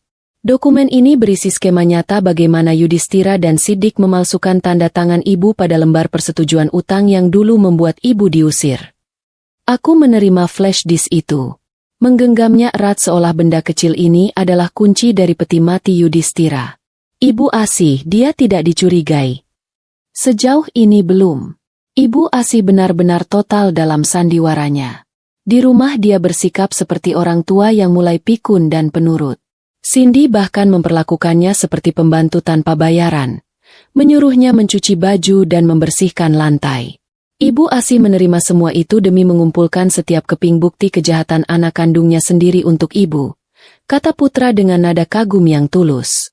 Mendengar pengorbanan Ibu Asih yang begitu besar, air mata nyaris menetes dari pelupuk mataku. Ibu mertuaku rela dihina dan diperlakukan seperti budak di rumahnya sendiri oleh seorang wanita simpanan. Hanya agar aku memiliki peluru yang cukup untuk menghancurkan mereka di kemudian hari. Aku menarik napas dalam-dalam, mengusir rasa sedih, dan menggantinya dengan tekad yang bulat. Kita harus mempercepat pergerakan bisnis PT Savitri Megah Perkasa. Putra, aku ingin dalam waktu dekat perusahaan kita mulai mengambil alih proyek-proyek yang sedang diincar oleh perusahaan Yudhistira. Aku ingin memotong urat nadi keuangannya perlahan-lahan sebelum kita menghantamnya di pengadilan. Saya suka cara berpikir ibu, jawab Putra sambil tersenyum lebar. Kebetulan minggu depan ada lelang proyek pengadaan bahan bangunan untuk proyek pemerintah daerah bernilai belasan miliar. Perusahaan Yudhistira, PT Utama Mandiri, sudah mengincar proyek ini selama berbulan-bulan dan mereka sangat yakin akan menang karena Siddiq sudah menyuap salah satu orang dalam. Aku menegakkan punggungku. Tatapanku menajam. Cari tahu siapa orang dalam itu dan cari tahu berapa nilai penawaran yang akan diajukan Yudhistira. Kita akan menawar 1% lebih rendah dari mereka dan kita akan menggunakan legalitas serta modal kuat kita untuk merebut proyek itu tepat dari depan hidungnya. Siap, Bu Aina. Anggap saja ini serangan pembuka dari kita, ucap Putra penuh semangat. Setelah rapat selesai, aku keluar dari gedung perkantoran itu dengan langkah mantap. Angin siang hari berhembus menerpa wajahku. Aku menatap langit yang cerah, merasakan kekuatan besar yang kini mengalir di dalam darahku. Yudhistira, kau pikir kau sudah berhasil membuangku ke dalam lumpur kemiskinan dan penderitaan? Kau pikir kau bisa hidup mewah bersama Cindy di atas air mataku dan anakmu? Kau tidak pernah tahu bahwa koper butut yang dilempar ibumu hari itu bukan berisi pakaian bekas, melainkan sebuah bom waktu yang kini siap meledak dan meratakan seluruh hidupmu menjadi abu. Aku, Aina Savitri, telah bangkit dari kematian fungsional yang kau berikan. Dan aku tidak akan berhenti sampai kau bersujud di kakiku memohon ampunan yang tidak akan pernah kau dapatkan. 14 bulan telah berlalu sejak malam badai yang merenggut segalanya dariku. Waktu berjalan begitu cepat dan dalam kurun waktu 1 tahun lebih ini, roda nasib telah berputar dengan sangat kejam bagi mereka yang dulu menertawakanku. Namun sangat pemurah bagiku yang dulu mereka injak-injak. Aku berdiri menyamping di dekat jendela kaca besar lantai 10 gedung kantorku yang baru. Dari sini aku bisa melihat jalanan protokol kota yang padat merayap. Aku menyesap kopi hitam pekat dari cangkir porselen di tanganku. Tidak ada lagi sisa-sisa Aina yang cengeng. Hari ini aku dikenal sebagai Ibu Aina Savitri, Direktur Utama PT Savitri Megah Perkasa, sebuah perusahaan investasi dan pengadaan yang melesat bagai meteor di dunia bisnis kota ini. Keputusan cerai sepihak yang diajukan Yudhistira telah lama disahkan oleh Pengadilan Agama secara fair stake. Di mata hukum, aku dan dia sudah tidak memiliki hubungan apa-apa lagi. Hartaku aman. Masa depanku dan Alesa terjamin. Selamat pagi, Bu Bos. Suara bariton Putra memecah keheningan ruang kerjaku. Ia melangkah masuk tanpa mengetuk pintu. Kebiasaan lama yang sudah kumaklumi karena ia adalah tangan kananku yang paling kupercaya. Putra melempar sebuah map tebal ke atas meja kerjaku, lalu menghempaskan tubuhnya ke sofa tamu. Laporan bulanan. Dan seperti biasa, ada kabar sangat menghibur dari target operasi kita. Aku berjalan mendekati meja, meletakkan cangkir kopi dan tersenyum sinis. Seberapa hancur dia bulan ini? Hancur lebur, Bu. Jawab Putra sambil tertawa kecil. PT Utama Mandiri, perusahaan mantan suami ibu, baru saja memecat 30% karyawannya minggu lalu. Setelah kita berhasil merebut proyek pemerintah daerah bernilai belasan miliar setahun yang lalu itu, berturut-turut kita memotong urat nadi proyek-proyek besar mereka. Yudhistira kalah tender di mana-mana karena penawaran kita selalu lebih kompetitif dan legalitas kita tanpa cacat. Aku membuka map tersebut dan membalik halamannya. Terdapat foto-foto yang diambil secara sembunyi-sembunyi oleh anak buah Putra. Terlihat pabrik bahan bangunan milik Yudhistira yang sepi, beberapa truk pengangkut yang disita oleh pihak leasing, dan wajah Yudhistira yang tampak sangat kusut saat keluar dari kantor pengacaranya, Siddik. Lalu bagaimana dengan gaya hidup nyonya barunya? Tanyaku dengan nada mengejek. Oh, itu bagian paling lucunya, Bu. Putra mencondongkan tubuhnya ke depan. Matanya berbinar penuh semangat. Cindy dan ibunya Dwi sama sekali tidak peduli kalau perusahaan Yudhistira sedang sekarat. Mereka terus menguras uang tabungan Yudhistira. Minggu lalu, Dwi baru saja kalah arisan berlian dan memaksa Yudhistira menalangi utangnya sebesar 100 juta rupiah. Cindy juga memaksa ganti mobil baru karena gengsi dengan teman-teman sosialitanya. Yudhistira sekarang sedang dikejar-kejar oleh vendor yang dulu uangnya dia alihkan secara fiktif ke rekening Dwi. Karma memang tidak pernah salah alamat. Yudhistira dulu memalsukan kebangkrutan untuk mengusirku dan sekarang Tuhan mengabulkan kebangkrutan fiktif itu menjadi kenyataan yang tak bisa ia hindari. Tapi ada hal yang lebih penting dari sekadar kehancuran finansialnya, Bu. Nada suara Putra berubah serius. Ia merogoh saku jaket kulitnya dan mengeluarkan sebuah benda kecil berwarna perak seukuran ujung jari kelingking. Itu adalah receiver dari alat perekam suara mini. Jantungku langsung berdegup lebih cepat. Ibu Asih. Putra mengangguk mantap. Kemarin pagi saya melakukan operasi pasar sayur. Cindy sekarang sudah tidak mau mempekerjakan asisten rumah tangga karena mereka kehabisan uang untuk bayar gaji. Jadi Ibu Asih yang disuruh mengerjakan semua pekerjaan rumah, termasuk belanja ke pasar tradisional setiap pagi. Dadaku terasa sesak mendengarnya. Wanita tua yang seharusnya menikmati masa tuanya dengan tenang kini harus memikul beban berat dan diperlakukan seperti pembantu oleh pelakor yang tak tahu diri. Cindy terkadang mengawasi Ibu Asih dari dalam mobil. Takut kalau Ibu Asih mencoba kabur atau diam-diam menghubungi ibu, lanjut Putra. Kemarin saya menyamar sebagai pedagang ikan lele. Saat Ibu Asih sedang menawar ikan, saya berhasil menyelipkan sebuah alat perekam suara mini super canggih ke dalam saku daster bagian dalamnya. Alat itu sangat kecil, tidak akan terdeteksi, dan baterainya bisa bertahan hingga 1 bulan untuk merekam suara secara otomatis setiap kali ada percakapan di sekitarnya. Kau yakin alat itu aman, Putra? Kalau sampai Cindy menemukannya, aku tidak berani membayangkan apa yang akan mereka lakukan pada ibu mertuaku. Sangat aman, Bu.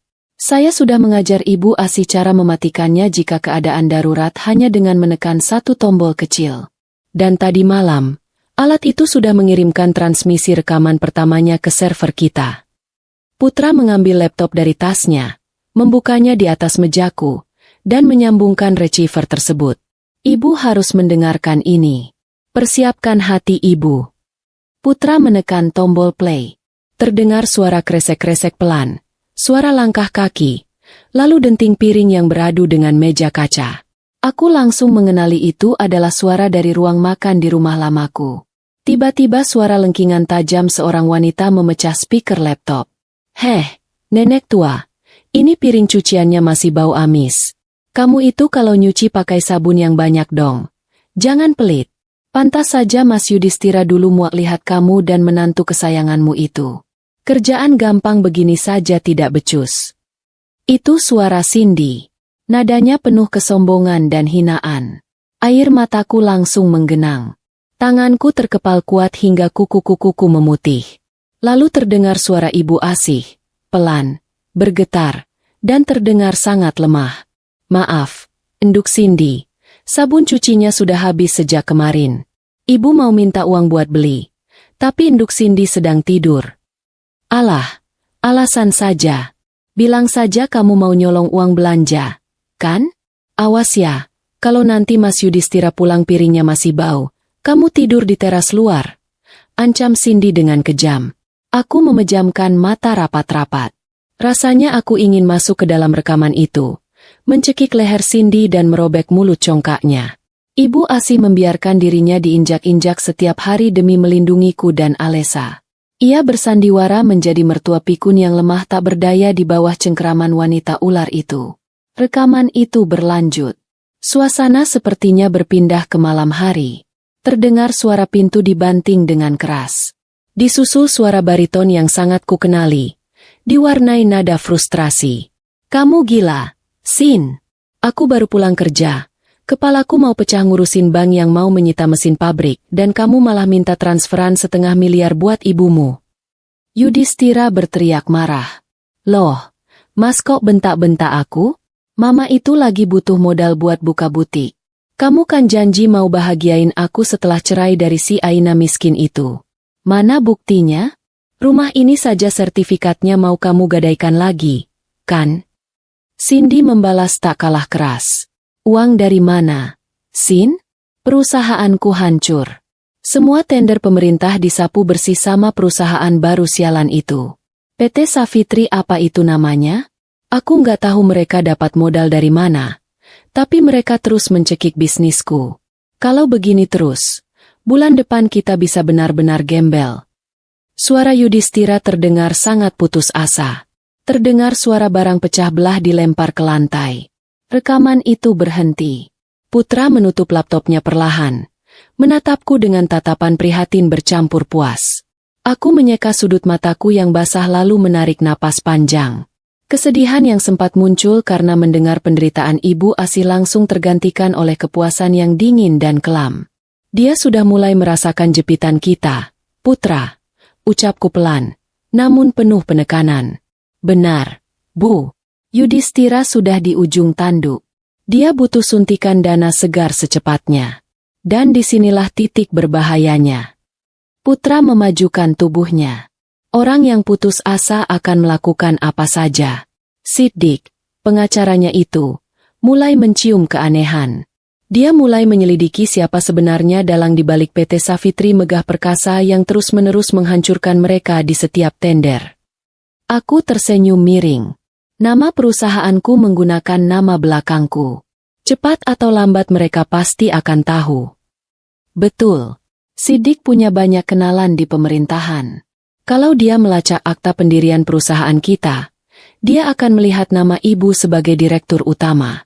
Ketika Yudhistira tahu bahwa mantan istri yang dulu dia buang ke jalanan kini adalah miliarder yang mengendalikan perusahaan yang menghancurkannya, dia akan menjadi anjing gila yang kelaparan. Tepat sekali. Dan apa yang akan dilakukan anjing gila? Dia akan menggigit. Yudhistira tidak punya rasa malu. Bu, kalau dia tahu ibu punya uang 10 miliar lebih, dia dan Siddiq pasti akan merancang skenario licik baru untuk menyeret ibu kembali ke pengadilan. Mereka akan mengarang cerita untuk merampas harta ibu dengan dalih harta gonogini masa lalu. Atau lebih parahnya mereka akan menggunakan Alesa sebagai alat ancaman. Aku terdiam sejenak menatap keluar jendela. Langit kota tampak mendung mengingatkanku pada malam pengusiran itu. Dulu ancaman Yudhistira membuatku gemetar ketakutan. Tapi sekarang ancaman itu terdengar seperti undangan perang yang memang sudah kutunggu-tunggu. Biarkan saja mereka tahu, Putra, kataku dengan suara sedingin es. Biarkan Yudhistira tahu bahwa mantan istrinya yang ia anggap rongsokan kini berdiri jauh di atasnya. Kalau dia berani menggugatku lagi dan mencoba mengganggu Alesa, kita sudah siap. Kita punya uang, kita punya legalitas, dan yang paling penting, kita punya Ibu Asih dan rekaman-rekaman ini sebagai senjata pamungkas kita. Aku menoleh menatap Putra dengan tatapan tajam. Siapkan tim hukum kita. Suruh Pak Wijaya merapikan semua berkas warisan almarhum Bapak Wahyu. Jika Yudhistira ingin bermain api sekali lagi, aku sendiri yang akan memastikan dia terbakar sampai tidak tersisa abunya. 3 hari setelah percakapanku dengan Putra mengenai alat penyadap itu, ketenanganku diusik dengan cara yang paling kasar.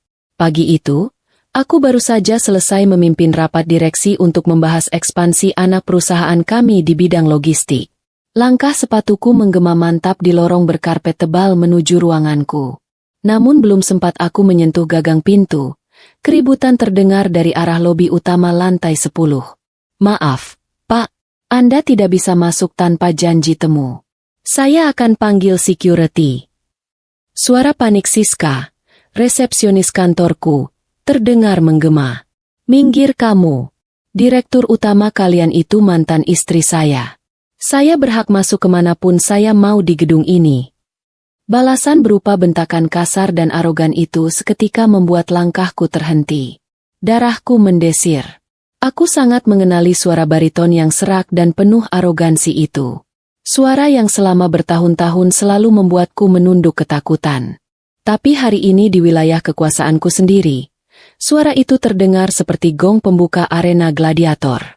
Aku berbalik dan berjalan tenang menuju lobi. Di sana 2 orang petugas security berseragam hitam sedang berusaha menahan 2 pria berpakaian rapi namun berwajah garang. Yudhistira dan pengacaranya Siddiq. Yudhistira tampak kacau meski ia mengenakan setelan jas mahalnya. Kantung matanya hitam, rambutnya sedikit berantakan, dan postur tubuhnya tak lagi setegap dulu. Kebangkrutan perlahan tapi pasti telah menggerogoti sisa-sisa kewibawaannya. Di sebelahnya, Siddiq tetap dengan senyum sinisnya yang menjijikan memegang sebuah map tebal berwarna coklat. Ada apa ini ribut-ribut di kantorku? Ujarku dingin. Suaraku tidak keras, namun cukup tajam untuk menghentikan keributan itu. Yudhistira menoleh. Tatapannya yang semula penuh amarah seketika berubah menjadi keterkejutan yang amat sangat. Ia menatapku dari ujung rambut hingga ujung kaki. Mulutnya sedikit terbuka. Seakan tidak percaya bahwa wanita berpenampilan elegan dengan setelan blazer haute couture dan aura mengintimidasi di depannya ini adalah Aina Savitri, istri penurut yang dulu ia buang ke jalanan dengan sebuah koper butut. Aina? Gumam Yudhistira. Matanya membelalak. Panggil saya Ibu Aina. Di gedung ini, Anda adalah tamu tak diundang. Bukan seseorang yang memiliki hak istimewa. Balasku tajam, melipat kedua tanganku di depan dada. Lepaskan mereka, Pak Trisno. Perintahku pada kepala security. Security mundur, memberi ruang. Yudhistira langsung merapikan jasnya, berusaha menutupi keterkejutannya dengan memasang wajah angkuh yang dipaksakan. Ia melangkah maju mendekatiku. Hebat juga kamu sekarang.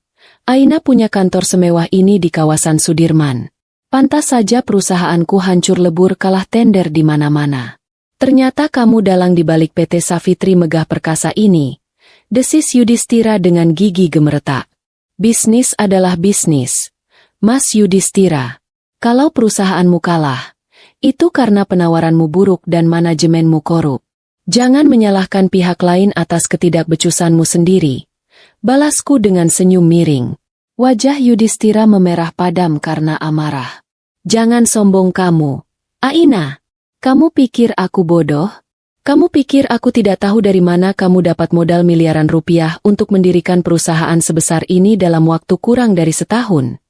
Yudhistira menoleh pada Siddiq memberi isyarat. Pengacara berwajah licik itu maju 1 langkah, tersenyum meremehkan, lalu menyodorkan map coklat yang dibawanya ke arahku. Selamat pagi, Ibu Aina. Senang melihat Anda hidup makmur. Sapa Siddiq dengan nada yang dibuat-buat sopan. Ini adalah salinan resmi surat panggilan sidang dari Pengadilan Agama dan Pengadilan Negeri. Klien saya, Bapak Yudhistira, secara resmi menggugat Anda atas tuduhan penggelapan harta bersama dan menuntut hak asuh penuh atas anak kandungnya, Alesa. Mendengar nama Alesa disebut, rahangku langsung mengeras. Penggelapan harta bersama? Hak asuh Alesa? Kalian berdua ini sedang melawak atau sedang mabuk? Siddiq tertawa kecil. Kami punya bukti kuat, Bu Aina. Sebelum Anda kabur dari rumah malam itu, ada aliran dana miliaran rupiah yang hilang dari pembukuan perusahaan PT Utama Mandiri milik klien saya. Dan secara kebetulan yang sangat ajaib, beberapa bulan kemudian, Anda mendirikan perusahaan ini dengan modal awal yang nilainya hampir persis sama dengan dana yang hilang tersebut. Aku mendengus kasar. Kelicikan mereka benar-benar melampaui batas akal sehat. Dana yang hilang? Kalian berdua yang sengaja mengalirkan dana perusahaan ke rekening Dwi, ibu dari pelakormu itu, untuk memalsukan kebangkrutan. Sekarang kalian memutarbalikkan fakta dan menuduhku mencurinya. Yudhistira menunjuk wajahku dengan telunjuknya yang gemetar. Tutup mulutmu. Dwi itu mertuaku sekarang. Jangan bawa-bawa dia. Bukti audit dari akuntan kami jelas menunjukkan bahwa kamulah yang menggelapkan uang itu semasa kita masih sah berstatus suami istri. Uang yang kamu pakai untuk foya-foya dan membangun perusahaan ini adalah uangku. Harta Gonogini yang belum sempat dibagi karena kamu kabur begitu saja.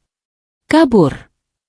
Aku melangkah maju, memangkas jarak di antara kami, dan menatap tepat ke dalam manik matanya dengan kebencian yang menyala-nyala. Kau yang memaksaku menandatangani surat pelepasan hak rumah dengan dalih utang palsu. Kau dan pelakormu itu yang mengusirku dan Alesa ke jalanan di tengah badai hujan tanpa membawa uang sepeser pun. Dan sekarang kau berani bilang aku kabur dan mencuri uangmu. Yudhistira tidak mundur. Meski aku bisa melihat sedikit keraguan di matanya saat berhadapan dengan auraku, ia justru menyeringai licik. Buktikan saja di pengadilan. Aina, sidang pertamanya 2 minggu lagi. Kalau kamu tidak bisa membuktikan dari mana asal uang modalmu itu dengan bukti yang sah, pengadilan akan menyita seluruh aset perusahaanmu ini. Dan karena kamu terbukti sebagai ibu yang punya rekam jejak kriminal pencurian harta suami, aku pastikan hak asuh Alesa akan jatuh ke tanganku. Aku akan mengambil anakku dan aku akan membuatmu kembali menjadi gembel yang kelaparan di pinggir jalan. Ancaman itu diucapkan dengan nada yang sangat rendah, persis seperti ancaman-ancaman yang dulu sering ia lontarkan untuk menundukkanku. Namun kali ini aku tidak bergetar sedikit pun. Jantungku memang berdebar kencang karena amarah. Namun pikiranku tetap sedingin es. Pak Trisno, panggilku tanpa mengalihkan tatapanku dari wajah Yudhistira. Siap, Bu. Sahut kepala sekuritiku dengan sigap. Serat 2 sampah ini keluar dari gedungku. Kalau mereka berani menginjakan kaki lagi di lobi ini sebelum ada perintah pengadilan yang sah, patahkan saja kaki mereka. Aku yang akan menanggung biaya rumah sakitnya. Berani kamu, Aina? Teriak Yudhistira saat 2 petugas security yang berbadan jauh lebih besar darinya mencengkeram kedua lengannya dengan kasar. Kita lihat siapa yang akan hancur di pengadilan nanti, Mas Yudhistira. Bisiku tajam tepat di depan wajahnya. Ingat kata-kataku ini. Kau yang memulai perang ini dan aku yang akan mengakhirinya. Bawa mereka pergi. Yudhistira dan Siddik terus meronta dan melontarkan sumpah serapah saat mereka diseret secara paksa menuju lift oleh tim security, menjadi tontonan gratis bagi seluruh karyawan di lantai itu. Aku berdiri tegak memandangi pintu lift yang tertutup lalu segera berbalik masuk ke ruanganku. Begitu pintu ruanganku tertutup rapat, aku langsung menyambar telepon di atas meja kerjaku. Tanganku sedikit gemetar saat menekan tombol panggil cepat ke nomor Putra. Ancaman tentang Alesa benar-benar memancing naluri protektifku sebagai seorang ibu. Yudhistira mungkin bodoh, tapi Siddik adalah ular berbisa yang tahu bagaimana memanipulasi hukum. Halo, Bu Aina. Suara Putra terdengar di seberang sana. Putra, ke ruanganku sekarang. Bawa Pak Wijaya. Yudhistira dan Siddik baru saja datang ke sini dan melempar surat gugatan. Ucapku cepat. Berusaha menstabilkan napasku. 10 menit kemudian, Pak Wijaya dan Putra sudah duduk di sofa ruang kerjaku. Pak Wijaya membaca salinan surat gugatan tersebut dengan kening berkerut dalam. Sementara Putra mendengarkan penjelasanku tentang kronologi kejadian di lobi tadi. Pak Wijaya meletakkan dokumen itu ke atas meja dan menghela napas panjang. Ini adalah trik hukum yang sangat kotor. Nah Aina, tapi harus kuakui, Siddik bermain cukup rapi. Apa maksud Bapak? Jelas-jelas uang modal perusahaan ini murni dari dana warisan almarhum Bapak Wahyu. Kita punya semua buktinya, Pak. Bantahku cepat. Benar. Tapi lihat di sini. Pak Wijaya menunjuk salah satu halaman di dokumen gugatan itu. Siddik telah menyewa auditor bodong untuk merekayasa laporan keuangan PT Utama Mandiri. Mereka menciptakan lubang kerugian fiktif sebesar 10 miliar rupiah tepat pada bulan di mana kalian bercerai. Lalu mereka menggunakan fakta bahwa modal awal PT Savitri Megah Perkasa adalah sekitar 10 miliar juga. Putra menyambung penjelasan itu dengan wajah tegang. Berdasarkan hukum perdata, jika ada harta yang diperoleh istri selama masa pernikahan dan tidak ada perjanjian pisah harta, suami bisa menuntut itu sebagai harta bersama. Siddiq mencoba membangun narasi bahwa uang 10 miliar milik ibu itu sebenarnya adalah uang Yudhistira yang ibu curi, lalu disembunyikan, baru dipakai setelah resmi bercerai. Lalu bagaimana kita membuktikannya, Pak Wijaya? Saya tidak mau perusahaan ini disita, apalagi kehilangan Alesa. Pria bajingan itu tidak boleh menyentuh anakku seujung rambut pun. Suaraku mulai meninggi. Bayangan kehilangan Alesa membuat dadaku sesak. Tenang, nak. Jangan terpancing emosi. Itu yang mereka inginkan. Pak Wijaya menenangkanku dengan nada kebapakannya yang hangat. Kita punya senjata pamungkas yang tidak mereka ketahui. Wasiat asli almarhum Bapak Wahyu dan akta notaris tentang trust itu akan mematahkan seluruh dalil Gonogini mereka. Uang warisan tidak pernah dan tidak akan pernah menjadi harta Gonogini. Tapi ada masalah lain, Bu. Sela Putra dengan nada khawatir. Ia menatap layar laptopnya yang sedang membuka akses ke alat penyadap Ibu Asih. Yudhistira sekarang sedang dalam kondisi terdesak dan sangat emosional. Gugatan ini adalah pertaruhan terakhirnya. Jika dia tahu bahwa kunci kekalahan dan kehancurannya nanti ada di tangan ibu kandungnya sendiri. Kalimat Putra menggantung di udara. Tapi aku dan Pak Wijaya langsung memahami maksudnya. Jantungku serasa berhenti berdetak sesaat. Ibu Asih. Yudhistira bisa melampiaskan kemarahannya pada Ibu Asih jika dia merasa terancam. Cindy sudah memperlakukannya dengan kasar. Yudhistira yang sedang stres berat bisa saja melakukan kekerasan fisik padanya. Putra mengangguk. Urgensi kita sekarang bukan cuma memenangkan sidang 2 minggu lagi, Bu. Tapi kita berpacu dengan waktu untuk memastikan keselamatan Ibu Asih di dalam rumah itu. Ticking time bomnya sudah berjalan. Setiap hari menjelang sidang, tekanan mental Yudhistira akan semakin besar dan Ibu Asih adalah orang yang paling rentan menjadi sasaran kemarahannya. Aku berdiri dari sofa, berjalan mondar-mandir dengan gelisah. Bayangan wajah keriput Ibu Asih yang menahan tangis saat melemparkan koper butut itu kembali berkelebat di benakku. Aku tidak akan membiarkan sehelai rambut pun jatuh dari kepala mertuaku itu karena ulah anak durhakanya. Putra, panggilku dengan nada final. Aku menatap mata detektif mudaku itu lekat-lekat. Pantau terus alat penyadap itu 24 jam penuh. Lakukan rotasi dengan timmu. Kalau kau mendengar ada indikasi sekecil apapun bahwa Yudhistira atau Cindy akan main tangan pada Ibu Asih, dobrak rumah itu malam itu juga. Persetan dengan tuduhan masuk tanpa izin. Aku yang akan menanggung semuanya. Lalu aku menoleh pada Pak Wijaya. Dan untuk sidang 2 minggu lagi, Pak, siapkan amunisi terbaik kita. Kita tidak hanya akan membela diri dari tuduhan Gonogini ini. Kita akan menggunakan panggung pengadilan itu untuk menelanjangi semua kejahatan mereka. Pemalsuan dokumen, penggelapan uang perusahaan ke rekening Dwi, perselingkuhan, hingga penelantaran anak. Aku menatap surat gugatan di atas meja dengan tatapan membunuh. 2 minggu. Aku punya waktu 14 hari untuk merangkai tali gantungan yang akan kupakai untuk menjerat leher mantan suamiku sendiri di depan majelis hakim. Mas Yudhistira ingin bermain api dengan mengancam akan merampas anakku. Gumamku dingin. Akan kupastikan dia terbakar sampai menjadi abu. 7 hari. Waktu yang tersisa menuju persidangan pertama kini tinggal 1 minggu. Setiap detik yang berlalu terasa seperti tetesan air yang jatuh perlahan di atas ubun-ubun, menyiksa dan membuat gila. Di depan Alesa, aku masih berusaha menjadi mama yang ceria. Aku menemaninya mewarnai, membacakan dongeng sebelum tidur, dan memastikannya tertawa. Namun begitu pintu kamarnya tertutup rapat dan napasnya mulai teratur, topeng ketenanganku langsung retak. Aku tidak bisa tidur. Pikiranku terus melayang ke rumah lamaku, ke tempat Ibu Asih yang kini menjadi tahanan di rumahnya sendiri. Ancaman Yudhistira untuk merampas Alesa memang mengerikan.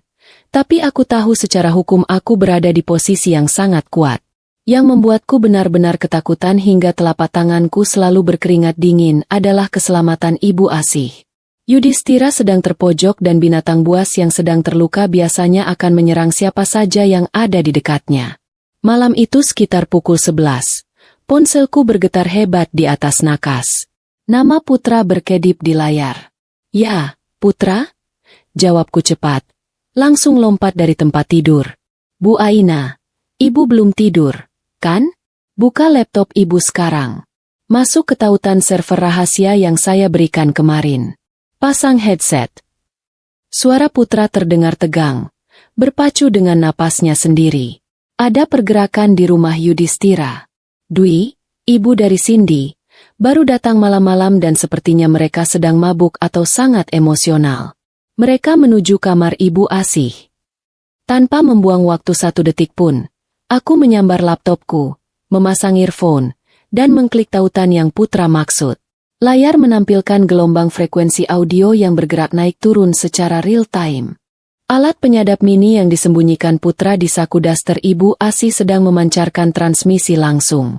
Suara dentuman musik yang samar dari ruang tengah terdengar. Namun suara langkah kaki yang dihentakkan dengan kasar jauh lebih mendominasi. Yudhistira bilang dia udah nggak punya uang tunai sama sekali. ATM-nya kosong. Saldo perusahaannya diblokir bank. Itu suara Dwi. Nadanya melengking penuh dengan kepanikan dan keserakahan yang menjijikan. "Kamu itu bodoh banget sih, Sin.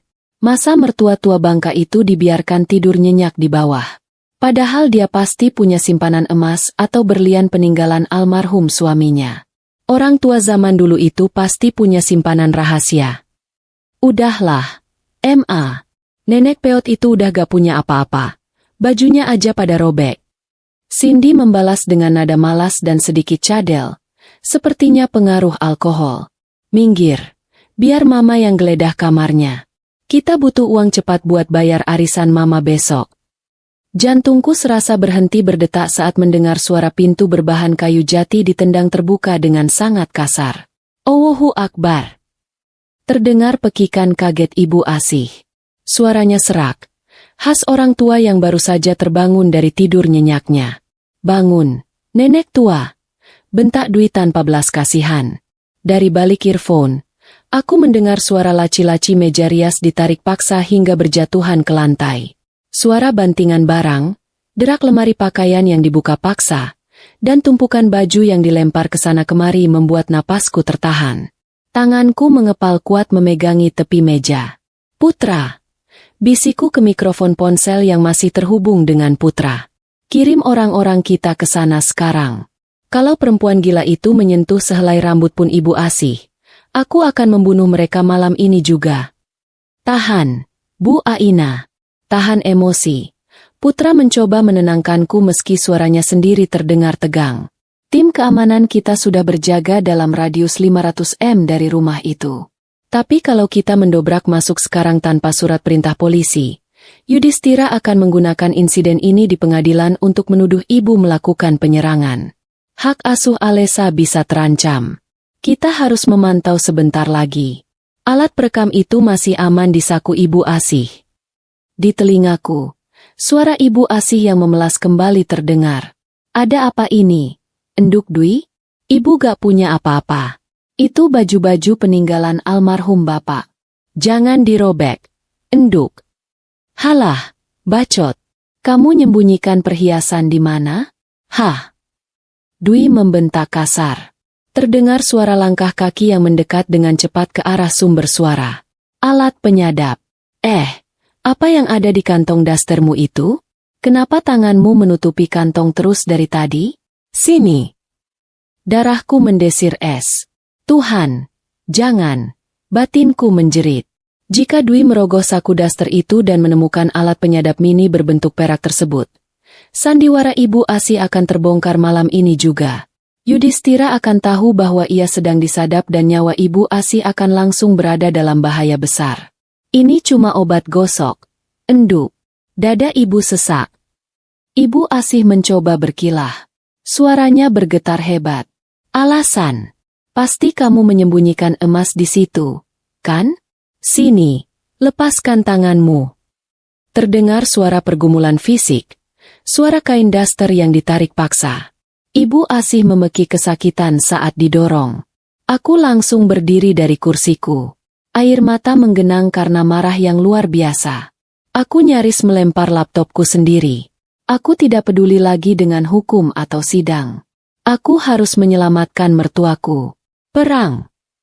Tiba-tiba suara pecahan keramik dan gemuruh tanah yang tumpah memekakan telinga. Aduh, ya ampun, pot bungaku. Cindy berteriak kaget. Dasar tua bangka sialan. Matamu buta ya sampai menabrak meja. Dwi dengan napas memburu. Di seberang telepon, suara Putra langsung menyela dengan cepat. Bu Aina, lihat grafik audionya. Suaranya menjadi sedikit redam. Ibu Asih sengaja menabrak meja yang ada pot tanaman hiasnya.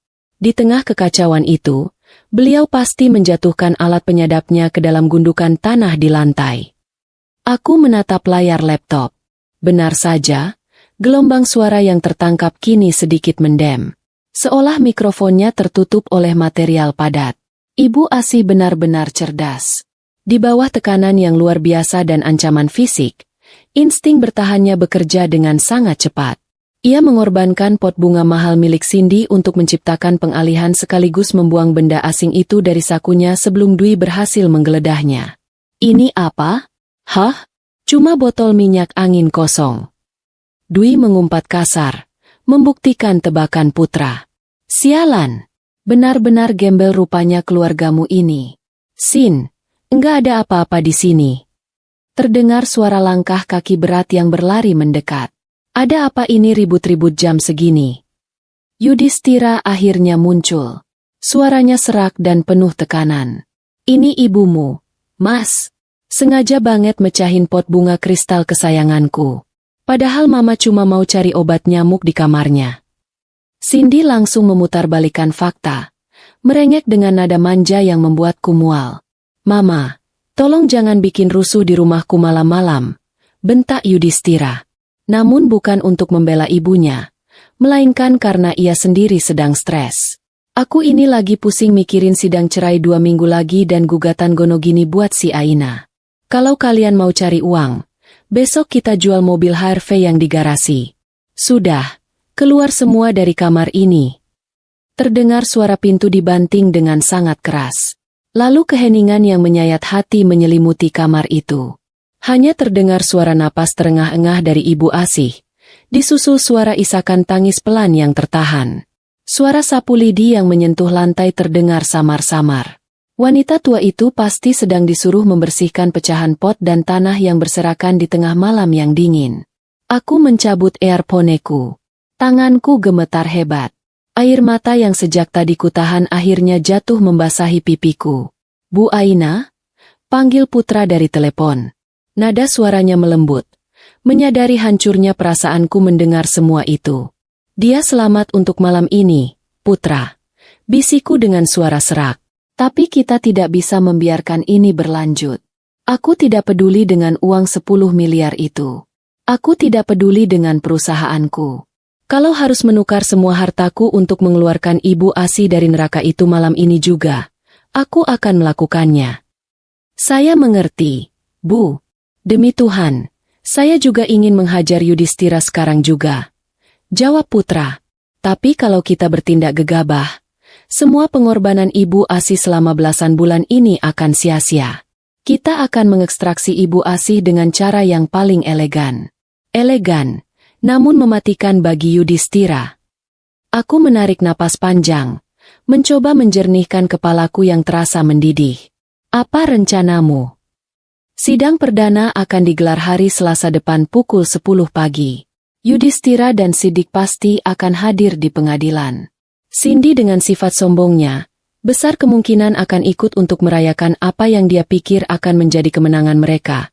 Atau setidaknya dia akan pergi ke salon untuk pamer.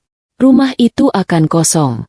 Dan saat mereka tidak ada di rumah, ujarku mulai menangkap alur pemikiran Putra. Putra mengonfirmasi. Saat rumah itu kosong, tim saya akan masuk menjemput Ibu Asih. Kita akan membawanya keluar dari sana dengan aman, mendandaninya dengan pakaian terbaik, dan membawanya langsung ke ruang sidang. Kita akan mempertemukannya dengan Yudhistira di depan majelis hakim. Saat itulah Ibu Asih tidak perlu lagi bersandiwara. Beliau akan menjatuhkan bom nuklir berupa rekaman dan kesaksiannya tepat di wajah Yudhistira yang sedang tersenyum sombong. Aku menatap pantulan wajahku di layar laptop yang gelap. Mataku sembab, tapi sorotnya tajam dan penuh perhitungan. Ya, itu adalah rencana yang sempurna. Eksekusi yang akan membuat Yudhistira tidak memiliki jalan keluar sama sekali. Siapkan tim terbaikmu, putra.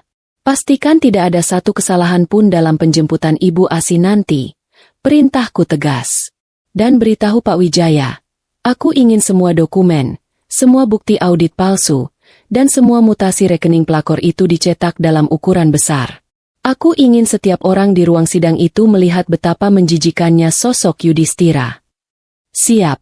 Laksanakan, Bu Bos. Sambungan telepon terputus. Aku berjalan menuju kalender meja yang ada di sudut kamarku. Dengan spidol merah, aku melingkari hari Selasa, minggu depan, dengan tebal. 7 hari lagi. Hitung mundur telah dimulai. Aku mengusap air mataku dengan kasar. Bertahanlah sedikit lagi, Ibu.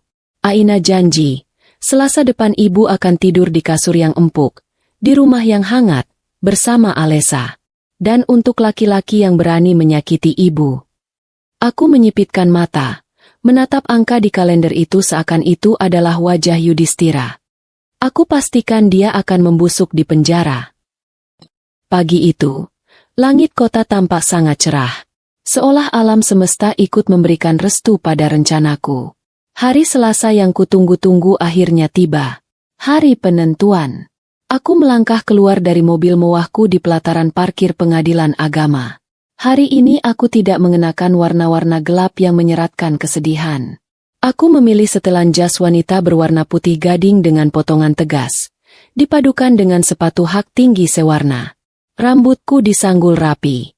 Penampilanku memancarkan satu pesan yang tak terbantahkan. Aku datang bukan sebagai korban, melainkan sebagai penakluk. Di sisiku, Pak Wijaya berjalan dengan tenang, menenteng sebuah koper kulit hitam berisi amunisi hukum yang akan menamatkan riwayat musuh-musuhku.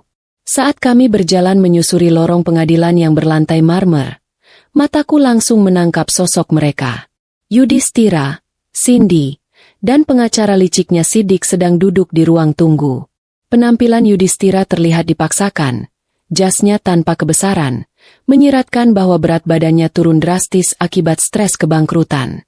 Sementara itu, Cindy duduk menyilangkan kaki, memamerkan tas brandit yang kuyakin hasil berhutang, dengan wajah angkuh yang langsung berubah sinis begitu melihatku. Wah, lihat siapa yang datang. Sindir Yudhistira berdiri dan melangkah menghalangi jalanku. Senyum arogannya terkembang meski matanya tak bisa menyembunyikan rasa intimidasinya terhadap auraku. Sudah siap menyerahkan kembali uang perusahaanku dan anakku, Aina? Mumpung belum masuk ruang sidang, kalau kamu mau sujud minta maaf, mungkin aku akan membiarkanmu punya sisa uang untuk beli makan. Aku membalas tatapannya dengan dingin tanpa berkedip. Simpan napasmu untuk menjawab pertanyaan hakim nanti, Mas Yudhistira. Kau akan sangat membutuhkannya. Sombong sekali perempuan ini, dengus Cindy sambil mengibaskan rambutnya. Mas Yudhistira, pastikan pengacara kita menguliti habis-habisan janda maling ini. Aku sudah muak melihat wajahnya. Tepat saat itu, ponsel di saku jasku bergetar pelan. Aku menarik diri dari hadapan mereka, membuka pesan singkat yang baru saja masuk. Pesan dari Putra. Paket utama sudah aman. Kami berhasil mengekstraksi beliau saat Yudhistira dan Cindy berangkat ke pengadilan.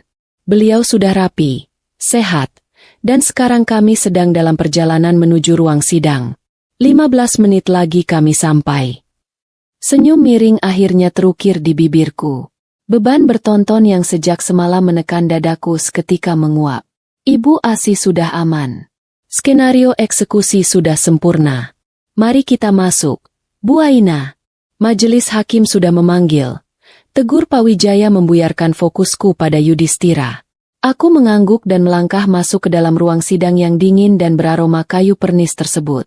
Hakim ketua mengetuk palunya 3 kali, membuka persidangan yang beragendakan pembuktian atas gugatan harta gonogini dan hak asuh anak. Sejak menit pertama, Siddiq langsung mengambil alih panggung. Dengan gaya teatrikalnya, pengacara licik itu menyebarkan tumpukan kertas ke hadapan majelis hakim. Yang mulia majelis hakim, suara Siddiq menggema penuh percaya diri. Klien saya, Bapak Yudhistira, adalah korban dari kejahatan rumah tangga yang sangat sistematis. Mantan istrinya, Saudari Aina Safitri, tidak hanya kabur meninggalkan kewajibannya sebagai istri, tetapi ia juga terbukti menggelapkan dana perusahaan klien saya sebesar 10 miliar rupiah.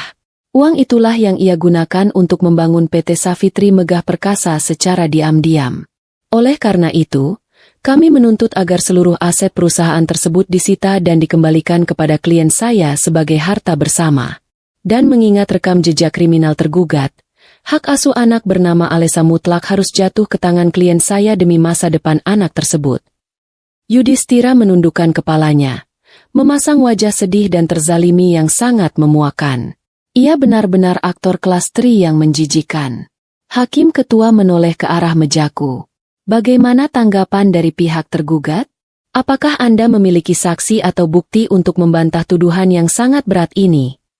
Pak Wijaya berdiri dengan tenang, membetulkan letak kacamatanya. Kami menolak seluruh dalil penggugat, Yang Mulia. Namun sebelum kami membeberkan bukti forensik kami persilakan pihak penggugat untuk menghadirkan saksi utama mereka. Kudengar saudara penggugat sangat mengandalkan saksi